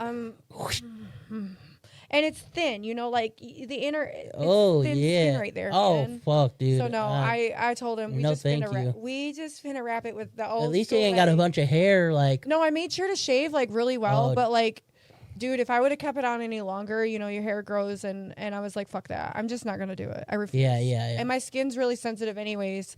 The first time I ever put the second skin stuff on it, I actually had an allergic reaction to the point where there was a permanent square left around my leg, and Travis had to cover some it up. of that shit has... some brands have latex in it and stuff, like in adhesives. Dude, it was so bad. So dude. there's certain brands It was like so I bad. don't recommend, and you'd have to actually do research based off of Yeah, your, Travis was like, "What kind is it?" I was like, "Oh, fuck if I know. I just let him put it on my leg." yeah, you have to be, because and we always ask people like, are you allergic to latex or Yeah, man. adhesives, because it can. And dude, I've had awesome tattoos that people are like, oh no, shouldn't be a problem, and then their shit is like so red irritated because of it that it literally causes an allergic reaction, and the tattoo gets all fucked up from it. So it's like, So is your podcast on TikTok too? You're You're over on TikTok. Yeah, Seriously Cool. Sarcastic Pod Yes, on you guys go follow TikTok. him over here too as well. Yep. We're on Facebook. We're on YouTube. We have what do you call that, Twitch, but we ain't been on there yet because we still got to figure out the live streaming. Dude, once you guys get that going, you're gonna Yeah. fucking love that, bro. Yeah, like live streaming is like you have to have a whole another device, and it has Okay. to plug into all of your stuff, Okay. and then it will do like auto camera switching. Like right now, I record all this and then I do all the editing myself. But like with this, And it's like fucking, there's ones for 500, there's ones for fucking few thousand. It's Wow. crazy. Okay. And it pretty much will plug into all your devices, and then it will, based off of like, you'll set this camera to this microphone, Okay. and then that camera to this mic. So every time you talk, the main camera that would show on the video will would go be to that your person. Yeah. It'll face track. Is Yeah. what you're saying. And then I Okay. could hook it up to a computer or whatever, right? Or TV. And then say if we wanted to watch a video, right? You could have the computer hooked up to a TV right here. And then that's also hooked up to the device. So when it shows, we just press a button. It shows on the actual video when people are watching it. Okay. So now they can see the video that we're watching, and you could react to it Okay. live, Hell yeah. and go live to all those things. Right. Like this says it goes live, and I've tried to do test runs, and every time it does, it's like, nope, because of something or Okay. other. And I'm like, You'll figure it out, bro. yeah. So I'm like, well, You be live soon enough. yeah, brother. we'll be live soon enough. We just getting started, We so just getting cooking. We Yeah. cooking in this motherfucker. you're right. That's right. Yeah, so no Yeah. big deal. How long have you been on TikTok?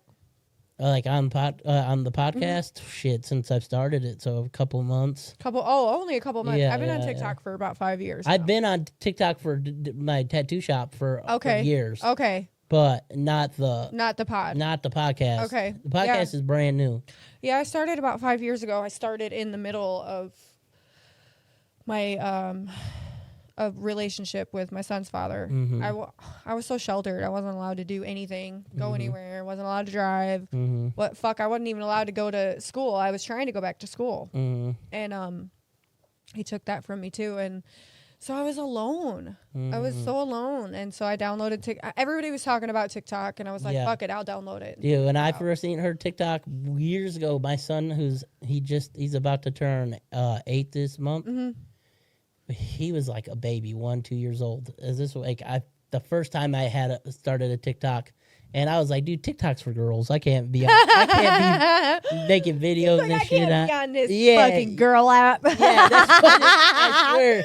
And then as you start your business, you get you're like, oh, I see how I could. And use you this. see how it really can impact. Yeah. So But I think it changed a lot because it used to be way cooler because so much when cooler. it started, you could take songs off of fucking YouTube or whatever and literally put it on there and use any song you want as the fucking your and now background video. Everything is contracted and fucking owned. Certain sections of songs that you don't want I on love there. TikTok, but damn, dude. Yeah, it's irritating. I do like the new thing they got. Like, I think they bought CapCut or some shit. Yeah. So Now they have they're like those intertwined together. Yeah, they have the CapCut fucking filters like automatically on there now. So when you which upload makes a video, it so much easier for people who don't know how but want to learn and get kind of started. I like CapCut for some things. Like I usually use like Dude, CapCut is the shit. when I do like our skit videos and stuff that I've done for the shop. I'm using like 4 different apps like to do different. Oh, shit on really? there. So yeah. you got Splice, I'm sure. Yeah, I got Yeah. fucking Splice. I use one called Clips or something, Clips Video or something like that came on my phone. And I'm a CapCut user. then I use CapCut. Like, I prefer CapCut. I feel like for me it's more user friendly. Mhm. Splice is a lot like it, but to me Splice is way touchier. the Clips to me is like the easiest to put all the videos in sync and then like cut them and trim them to where you want it, and then just save that and then bring it over to like CapCut or Splice or something that you can add effects and things of that nature or text or whatever. Right. Clips don't really have a lot of that. It's better. It's better just to like compile a bunch of small videos into a bigger video. Yeah. Like that's what that's best for. Yeah, for sure. I've been on TikTok for about 5 years, and like I said, I started. Yeah, I just seen you got a shit ton of followers. So yeah, between both my accounts, I actually had another account before I had these two, and I had 100,000 on that one and got banned. But so between both of my accounts, I got like a little over 78,000 Yeah. followers. Oh, okay. 20. I just switched over to Facebook. I got 20K over there. Because of my girl Dreamy, she's been sharing me. She knows more about Facebook than me. Yeah. I started out doing makeup and stuff on Facebook, and then when I transitioned to TikTok, like that's where I stayed. I was like, this is my spot. Yeah, TikTok is the shit. I do Yeah. prefer TikTok for sure, but Mhm. I mean it's hard, dude. I'll make a video and it will like blow up, and then then I'll have 90% of my videos they get 300-400 views Yeah. sometimes, and then you'll just hit one random video and it will just get thousands of views randomly. Yeah, and You're it's just weird like, how what that the works. fuck? Like literally, you can. I feel like with TikTok, because of the algorithm, like you can go viral over the dumbest shit. But honestly, Facebook's the same way. If you Yeah. start posting more over there, Yeah. they like dumb shit. Mhm. Facebook loves dumb shit. Yeah. So well, I have all my short clips edited and they're all scheduled for like my YouTube shorts. They go my God, they the go amount on of hate. TikTok and they go on Facebook all at Okay. the same time. Yeah, so I started, and then I kind of built my platform. People started realizing that I was in a domestic violence situation. I kind of, well, obviously I put it out there, but I think people kind of knew based off of like the behavior and things that I was going through. And so it kind of built from there, and I built my platform basically like letting other women know, like, you're like, I see you and you're not fucking alone. You're not crazy. It's not your fault. And then when I got Hey, out, it might be. Somebody Stop. just crazy. I No, I'm heard just that. saying, like, But for yeah, real, no, like, 100%. for real, I feel like so many women, you know, statistically, it takes women 7 to 10 times in domestic violence situations to get out, Yeah, and which is crazy as fuck. many of them don't. Yeah. You know, sorry. No, it's true. I mean, Many of 'em I've don't. seen bitches like get beat up in a bar by their boyfriend, like fucking assaulted, and then some guy will try to like step in and be like, "Bro, don't you?" And then the girl starts fucking trying to fight the guy, trying to fucking come to her aid. And I'm one of those girls. Like I'm definitely been the girl to fight a dude. You know, I'm not fucking scared. But when you're put in that situation, when you're put into fear of someone that you're supposed to that's supposed to love you, I think that alters a person. I think it changes.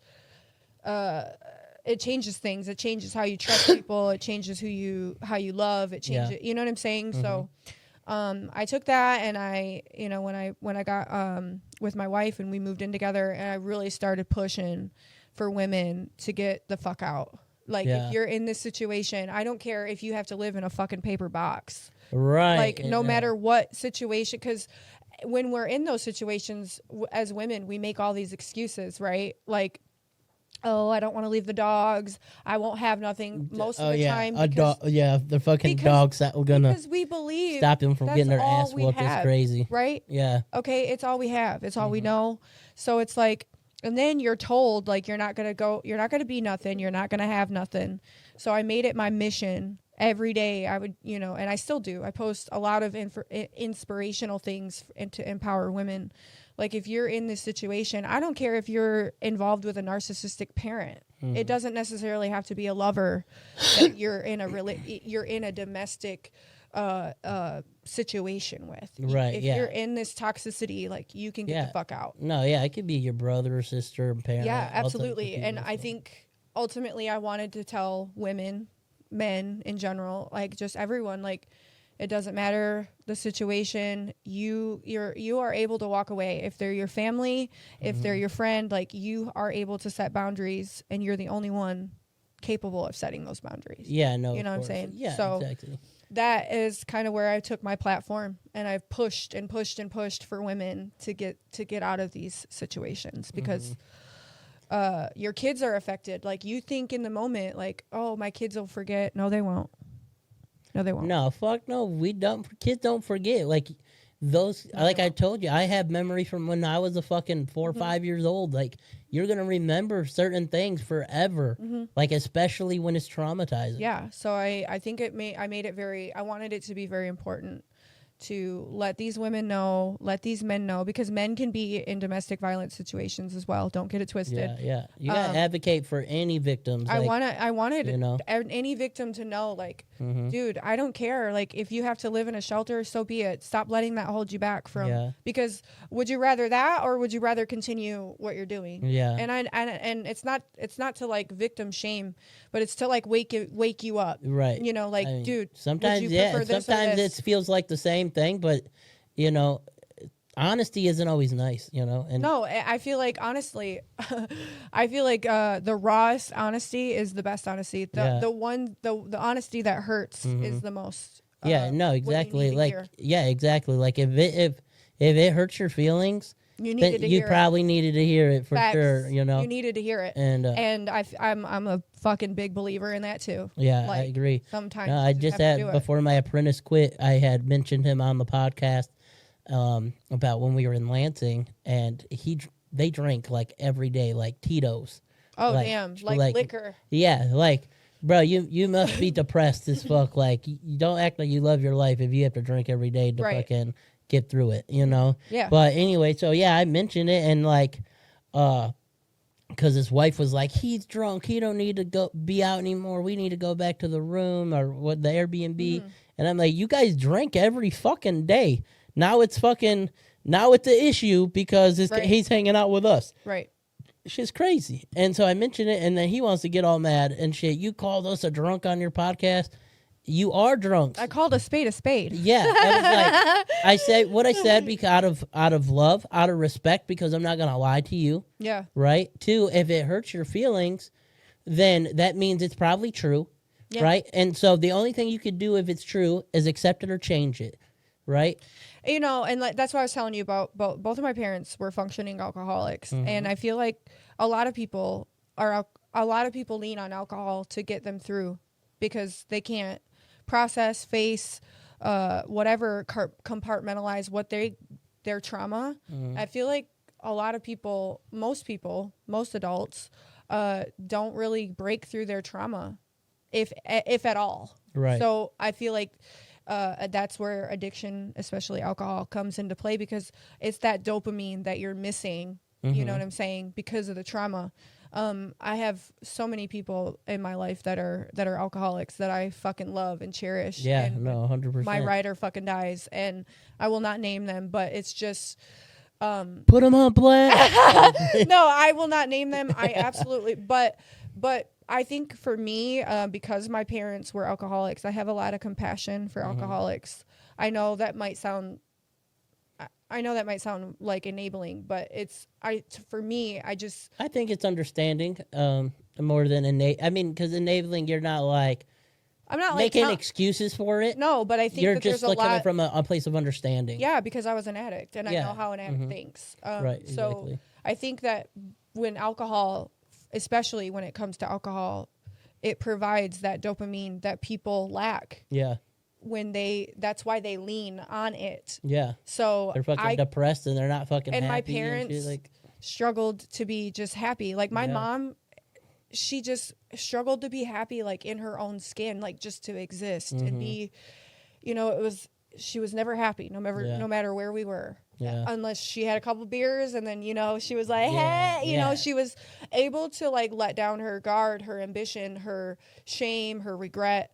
And I think that's how it is for a lot of alcoholics. They just carry a lot and it's easier for them to fucking cope. Yeah, it is. Yeah. It really is. Yeah. Sometimes they're just like ashamed of themselves or afraid to be themselves for whatever reason, or some things are just hard to deal with or face. That too. And I think alcohol also kind of has a way of making people feel like themselves when they can't be themselves sober. Because it makes them braver. Right. You know? Right. Like liquid courage. Yeah, exactly. Yep. Yeah, and it is you could become not a different person, but the person, like, if you're not drunk, obviously, because you are. But it can make you more like that, authentic self when you've had a few shots or a few drinks. Yeah, and I always tell people, like, the truth comes out when you've had a couple drinks. The true you. And exactly. I believe that. I'm a firm believer. Like, what you say when you're drunk, you just think you are thinking that, but you're not saying it, and you feel comfortable saying it because 100%. And I know from a personal experience too. Like, I'm the same, and I'm very open, and I say shit because I don't really have a filter. And I really have to, like, try to, like, stop myself from saying things or even mentioning people's names. Like how you're like, I ain't gonna say names. I'll call a bitch out real quick on this motherfucker. I think it's more or less, for me, it's like I respect people. Not that I'm not saying you don't. I'm just saying, like, I respect the relationship regardless of them being an alcoholic. Yeah, I yeah. don't see it that way. And I Yeah. think that's why in my mind it felt like enabling, you know, No. but because I feel like that's just a part of them. And it's always, for me, it's almost, it's weird.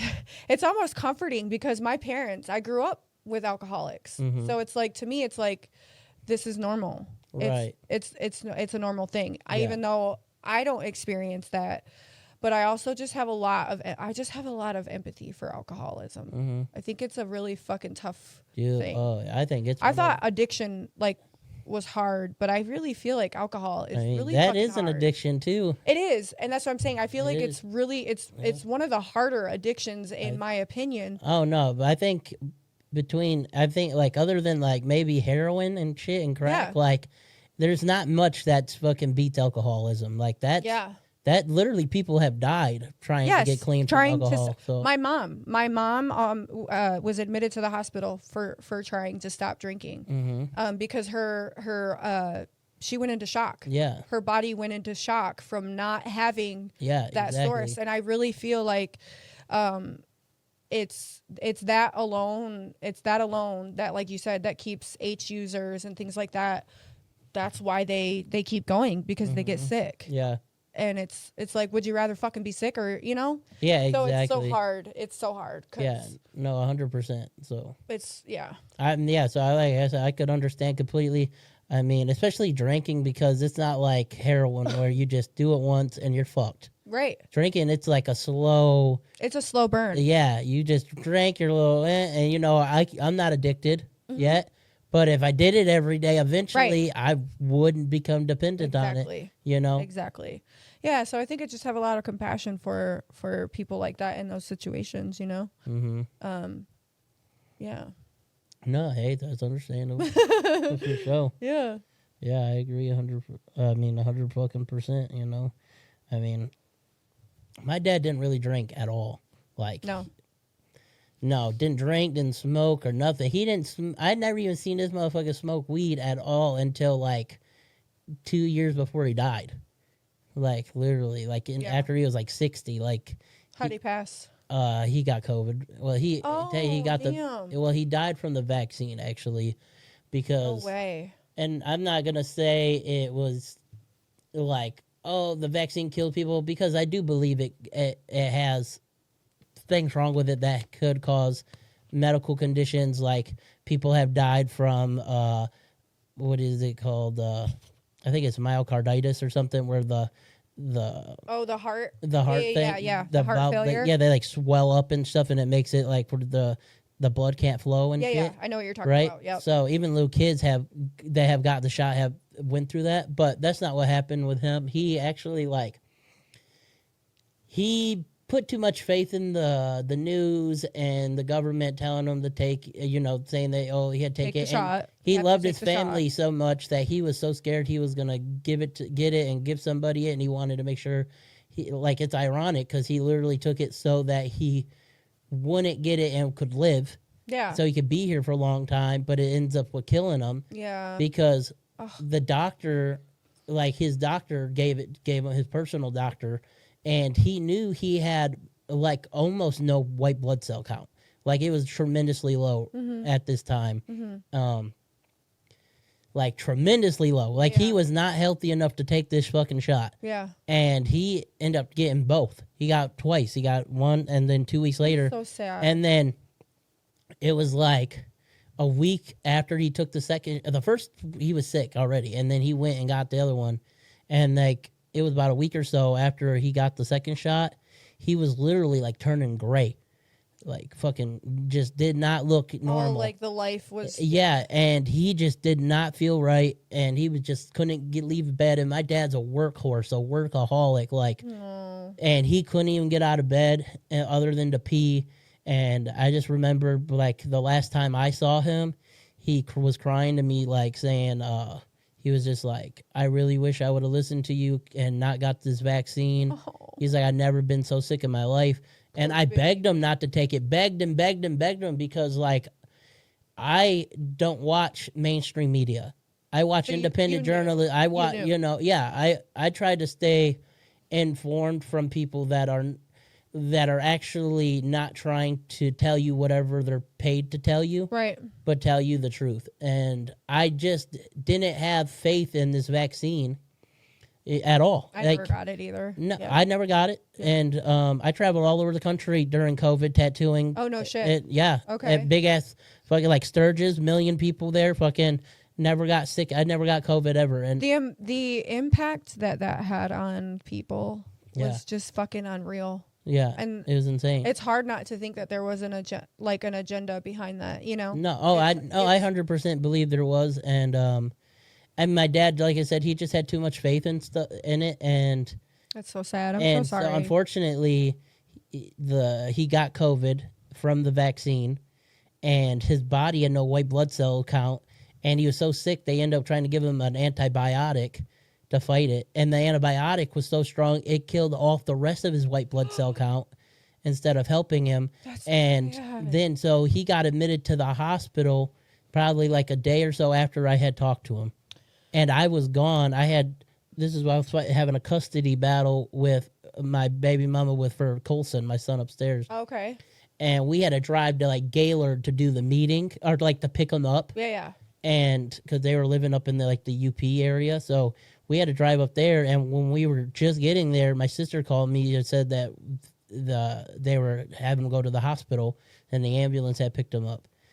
And during all the COVID and shit, they wouldn't let any of us visit. Yeah, because there was The only person I could visit was one of us, and it was my little sister Kelly. She was the only one that had seen my dad during the while he was in the hospital, spent time with him, things like that. Mm-hmm. And they wouldn't let any of us in to see him.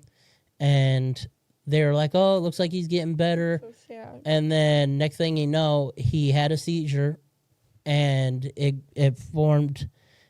He had gotten like a blood clot in his brain from the vaccine, and the seizure had caused that to burst open, and then he had blood flow through his brain, and it filled his whole brain up with blood, and he went brain dead and died overnight. I'm so sorry, Toon. And That's so sad. so yeah, so like the last time I seen him was he was like hooked up to machines, and they were making him breathe, like Yeah. keeping him breathing Keeping him and alive. things like that. Yeah, Life support, that's the word. yeah. And my siblings, dude, they just weren't like strong enough to like let him go, but it wasn't their call, and unfortunately, like I had to make the decision to unplug him. Oh, And yeah, so I know that was hard. they had unplugged. Yeah, it is. But my dad was tough, and he would never live that. I mean, he wouldn't live, and he was brain dead. yeah. The fuck? It's like we just like want to keep a fucking a living corpse in your fucking house. Like, no, my dad he wants to be I gone. think it's just hard for people to let go, and I would have. It is been so hard. but it's a lot harder for me to watch him suffer. Absolutely. And Yeah. that's just how I knew my dad. Like he was ready to go. He had a great life. Like he had a great life, and it was harder towards the end for him. But You didn't want to see him suffer. no, hell to the no. I didn't want to see him Yeah. suffer, and I would have never forced that upon him. And so I it sucked. think you I did- couldn't even cry. I didn't even cry about it for probably like at least a week or so after he died. Like even after like at the funeral or anything, I couldn't cry. Like I think it probably took you a little too emotional to. it took me a lot, and there was so many people, all the girls, everybody's crying, and it was hard, and I just was like trying to be there for everybody so they could grieve. So your emotions at that point came last. Yeah, exactly. So I didn't allow myself to grieve until I was alone, and I was. And then it hit you like a fucking brick. Yeah, it did. It did, and it was hard because, like, dude, I had dreams for months and months with him in dreams, like, Oh, really? like so vivid, like ones where he wasn't dead, and it was like, I know you died, but he didn't die. And And you're like, Here, and you like, then- motherfucker? yeah, right. Yeah, no, like he fucking Tupac'd us and I'm shit, dead. and I've always wanted to have dreams about either one of my parents, and I've yet to have one. oh man, it's sometimes like my favorite dreams. Like I've had like hard times, and he comes and I've literally just like hug him and feel him. I'm so and happy cry that you into had that, him. though. And oh, dude, it was Because hard. I but believe did that, a lot. I believe Spirit knows what we need, Mm-hmm. and like, so I had a really fucking cool story. This ring that I have on is my mom's class ring. Oh, which one? This blue one. Oh yeah, that thing's badass. And Wow. it's got my mom's initials engraved on the inside of it. Mm-hmm. Cool story. Back when Facebook used to filter your messages, Mm-hmm. like if you weren't friends with somebody, you could still message them, but it would go into a filtered messages pile. Mm-hmm. So this was like 10 years ago. Right. But this ring was held onto by this lady for 18 and a half years. It was found on Beecher football field. It was on the news and everything. A lady went to school with my mom, and she reached out to me, and she's like, hey, we recently had a high school reunion for Swartz Creek High School, and I'm looking for the daughters or anyone for Kate Campbell, right? Mm-hmm. And I'm like, well, that's me. That's my mom. And she's like, the superintendent or whatever we believe has your mom's class ring. Well, I'd never heard of my mom ever having a class ring. I didn't even know that she had one. Mm-hmm. So I'm thinking they got the wrong person. Like, you know, I didn't think anything of it. This lady reached out to me, and she's like, so the only person in Swartz Creek High School with these initials is your mom. So I reached out to my grandma, and I was like, hey, like, did mom ever have a class ring? And she was like, yeah, she had a blue one. She lost it at a football game years ago, you know, right when my mom graduated. And so this lady held onto this ring for 18 years. And it finally got back put in my possession. Damn. So no one on the face of the planet. For 18 years, she was like, I ain't even going to try to bring it to the school. Well, no, she tried to bring it to the school. This was before social media was a thing. So she tried to take it to the reunion, see if anybody was there. The girl that reached out to me was really close friends with my mom and ended up finding my mom's obituary. So they didn't even know that she was, had passed away. So then Facebook is like a big thing now, right, at this time. And the lady who had the ring made a Facebook post saying, hey, if this ring belongs to anybody, if these are your initials and you went to Swartz Creek High School during this year, then this is your ring. I didn't get that until later. So when I obtained this message, it had been already a year since this lady sent me that message. So I'm thinking, she's not going to respond. Like, they probably already got rid of the ring. But no, she responded. I had the news come out, and they did a whole big news piece on it on ABC 12 News. Wow, that's crazy. Because, like, what are the chances that you find a fucking ring and you hold on to it for 18 and a half years? And I just felt like nobody can tell me that angels are not real. No, like, the chances of that, like, me, I don't think I kept track of anything. And that's what I said to her. My physical being for 18 years. I said to the lady, I said, what made you hold on to this ring? And she said, I don't know. She said, something just told me that, obviously it belonged to somebody, but she was like, something just told me to keep it. Something told her to find the freaking owner of that ring. Right. And then later come to find out that she was like a very well-loved superintendent of the school. Everybody loved her. So she was probably just one of them ladies that like had a heart for the kids, and she just kept on to it, and it got to me. And wow. It was fucking wild. Like, nobody could ever, and ever since then, I have felt more closer to my mom. I feel like she's with me more than ever. I feel like, and when the ring was given, like when I got it, I was right smack dab in the middle of all my DV. Like, it was happening so much. And I think it was her way of being like, you need me now more than you need me now more than ever. Yeah. And ever since then, I've just been, pushing and I've gotten out. I've been doing everything that I can to make something of myself. Yeah. Any opportunity that I can get, Yeah. Like I said, working for the shop and things like that have really kept me fucking going, because there's been some days when I just didn't think I was going to make it, Yeah. And my wife, like, we're 10 years apart. Okay. And everybody assumes that like I'm this young chick and she's older than me. And I don't know if you've seen my Facebook reels, if you've been in the comment section at all. Have you been in the comments of my, oh my God, Toon. No. Oh my God. Yes, I secretly still. No, seriously. Like, they're mean.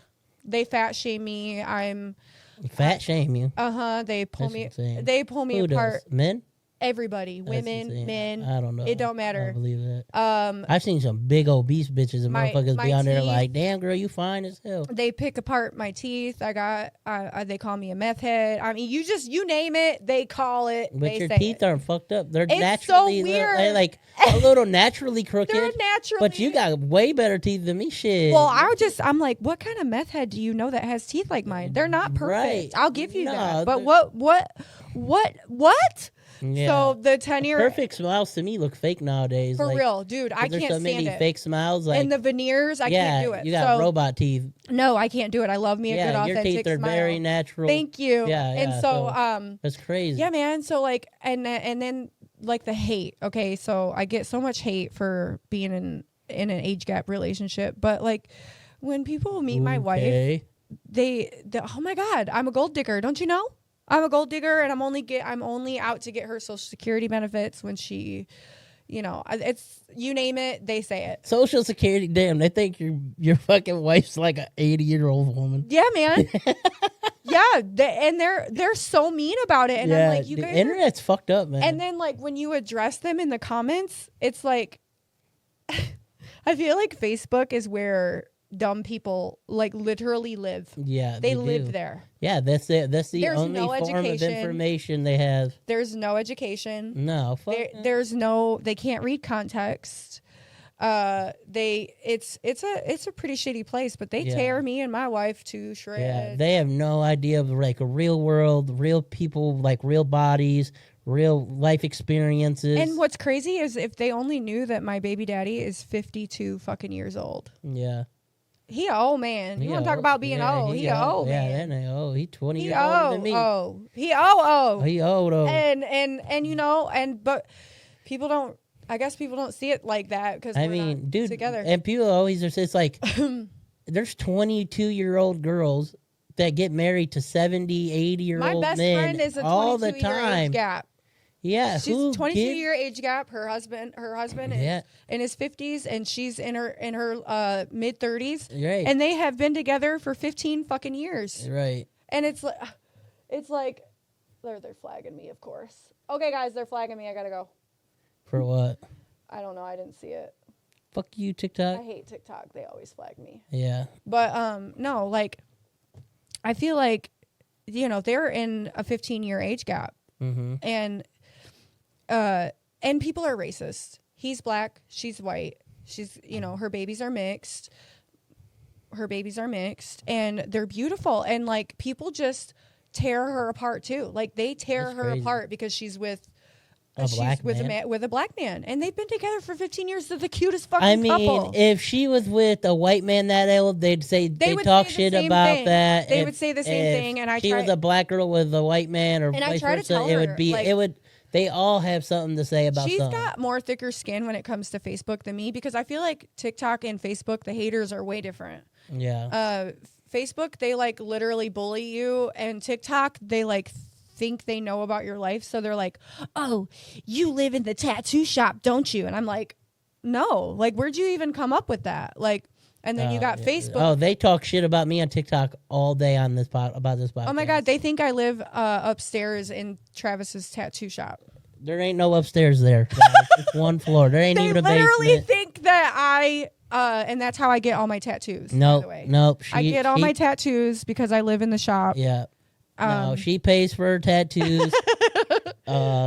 I earn Yeah, my she tattoos. earned her tattoos. I earn them. And I Motherfuckers work, just don't know shit. well, and they don't, and it's none of their business. Oh you yeah, know, it's no, none of their fucking people have called business. me junkie, or they're like, "Oh, you're high." I don't even smoke weed or anything. I don't get high. And No. I've had people like try to say, "Oh, I'm a junkie," or "I get high." They say I'm a gang Their member. favorite thing to call me is a meth addict. I'm like, Yeah. in what world have you Yeah. seen a meth addict look like me? Yeah, yeah. Where? They all Because think, every meth addict I've seen is like they got craters in their face. yeah, or something, that's or something's scabbed going up. on. Like, Yeah. bro, I'm Yeah. a stoner. I'm a Yeah, pothead. she's the finest meth head you ever want to That's find. what I'm Right. I Shit. told him, I was like, If damn. all meth heads look like that, there'd be a bunch of I pregnant literally ass said meth the same heads thing. out I was here. like, dude, if I ran across half the meth head that looked like me, I might run through a couple myself. Right. Yeah, for I might real. hit that shit too. But no, like Yeah. for real. I'm like, That's y'all funny as hell. are seriously uneducated. But you know, it comes with being on social media. Yeah. I'm fucking used to it. Yeah. But Facebook has been a whole new breed for me. I'm Yeah. new to Facebook over there. So it's fucking wild. Yeah. It's wild. I've had fucking hella hate on Facebook just like from tattooing and shit. Yeah. Like Yeah. I went viral a couple times for shit like literally like one time I posted years and years back, I was like, hey, who wants a tattoo for a bridge card? You're like, I'm hungry and Right, motherfuckers right. gotta eat. Hey, I'm not trying to buy it. I'm willing to do the work. I can't get food Hey, stamps. Big Guns Tattoo. I can't remember the guy's name that did it, but SP. no, Was he black or Mexican? no, he was Mexican. Tech. Nope. Tech and SP are like and Big Oh my Guns are God. the only people that worked there that were Mexican. Manny. Maybe it was Manny. Anyway, motherfucker sent me across the street to Kroger and bought a steak for my tattoo on my leg. Years and I years. feel and like years that ago. was SP. I had to be.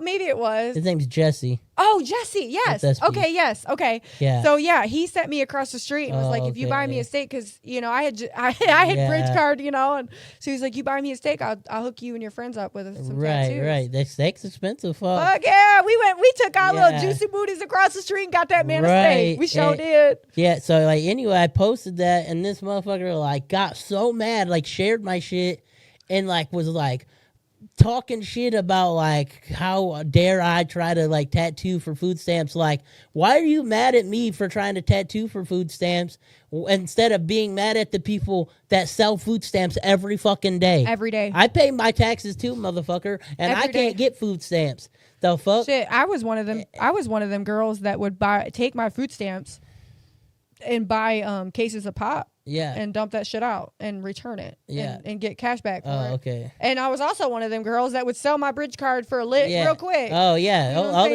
saying? time. Dude, I got thousands, probably hundreds of thousands of fucking shares and views on that.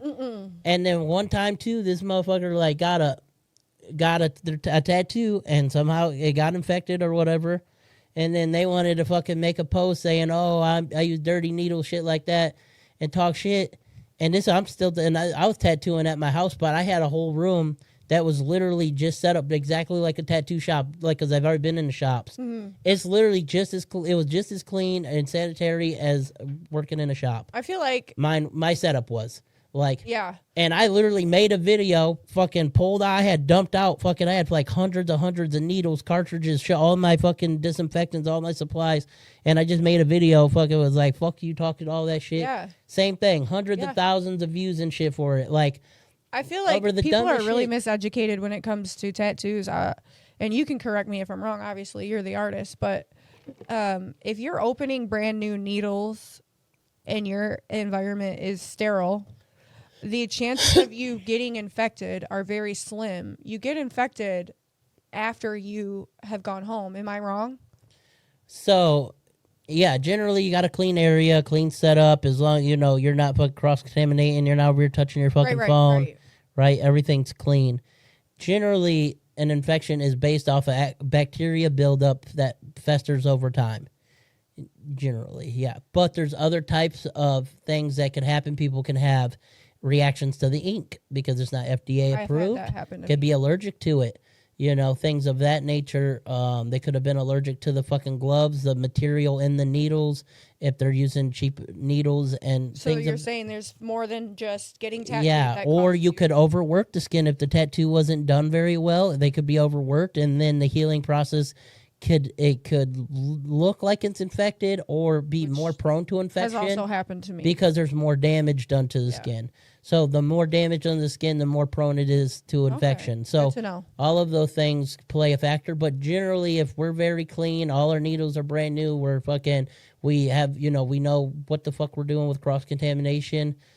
You're generally not going to get an infection from the tattoo just because we did it. Right. But it's a wound, and people don't see it as a wound. They don't understand, like, this is a wound. It's open. You got blood. You go in, you get fucking your dog and cats and their furs all over the fucking house, and they're jumping on your fucking lap, or you know, you're fucking all. Even if you're like if you put your pants on and there's any remote germ, anything that's stuck to your pants, if you think you're clean, exactly. You know what I'm saying? You didn't shower today, so like.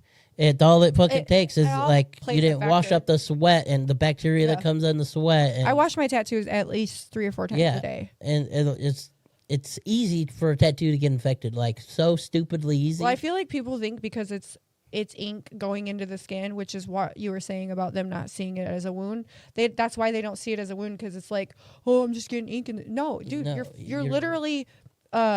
You're poking the skin with thousands, you know. Yeah, thousands of times. like it's a fucking wound. Literally, it's a wound. It's like no different if you scraped your fucking knee. Yes. Or you got a fucking cut. Like it's no different. It's a fucking wound, and you have to keep it clean because bacteria can fucking fester up, and you get infected, and next thing you know, you got fucking gangrene or MRSA.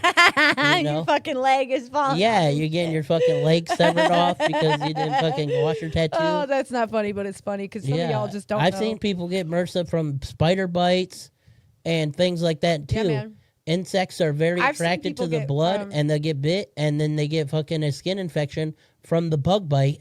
Yeah. And they're sitting there in the hospital getting their shit fucking stuffed. I danced with a girl, and she got MRSA really bad. She had a pimple on her leg. Like, it was more of a cyst, really. Yeah. On, like, the inner part of her thigh. Mm-hmm. And she stupidly took a needle and popped it. And got MRSA. Yeah. And, like, it was a fucking hole. Like, a crater hole in her fucking leg. Yeah. And had to go and get it surgically taken care of. Yeah. Like...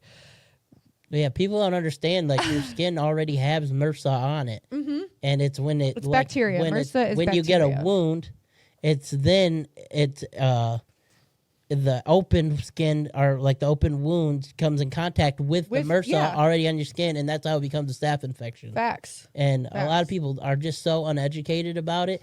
And since you're the artist, they automatically blame you. No matter how clean you were, how good of the tattoo you were, no matter if you gave them the best deal of your fucking life. Right. They're going to talk shit if something goes wrong, even though they're 99.9% of the time, they're the Which I've noticed. I've noticed that, which is why I mentioned it, because I'm like, you guys are so misinformed. Like, which is another reason I love being at the shop. I love being informed about all that. Yeah, exactly. I love it. I love learning. I could sit up here and just learn all day from y'all. I love it. And I don't even tattoo. I like the education portion of it. I don't really have a reason why, other than I just find it fascinating. It's best to talk about subjects you know something about. Yeah, and I think I like it. I don't know. That's good. I enjoy it. Yeah, I mean, hey, tattooing's awesome, man. I love it. It's interesting.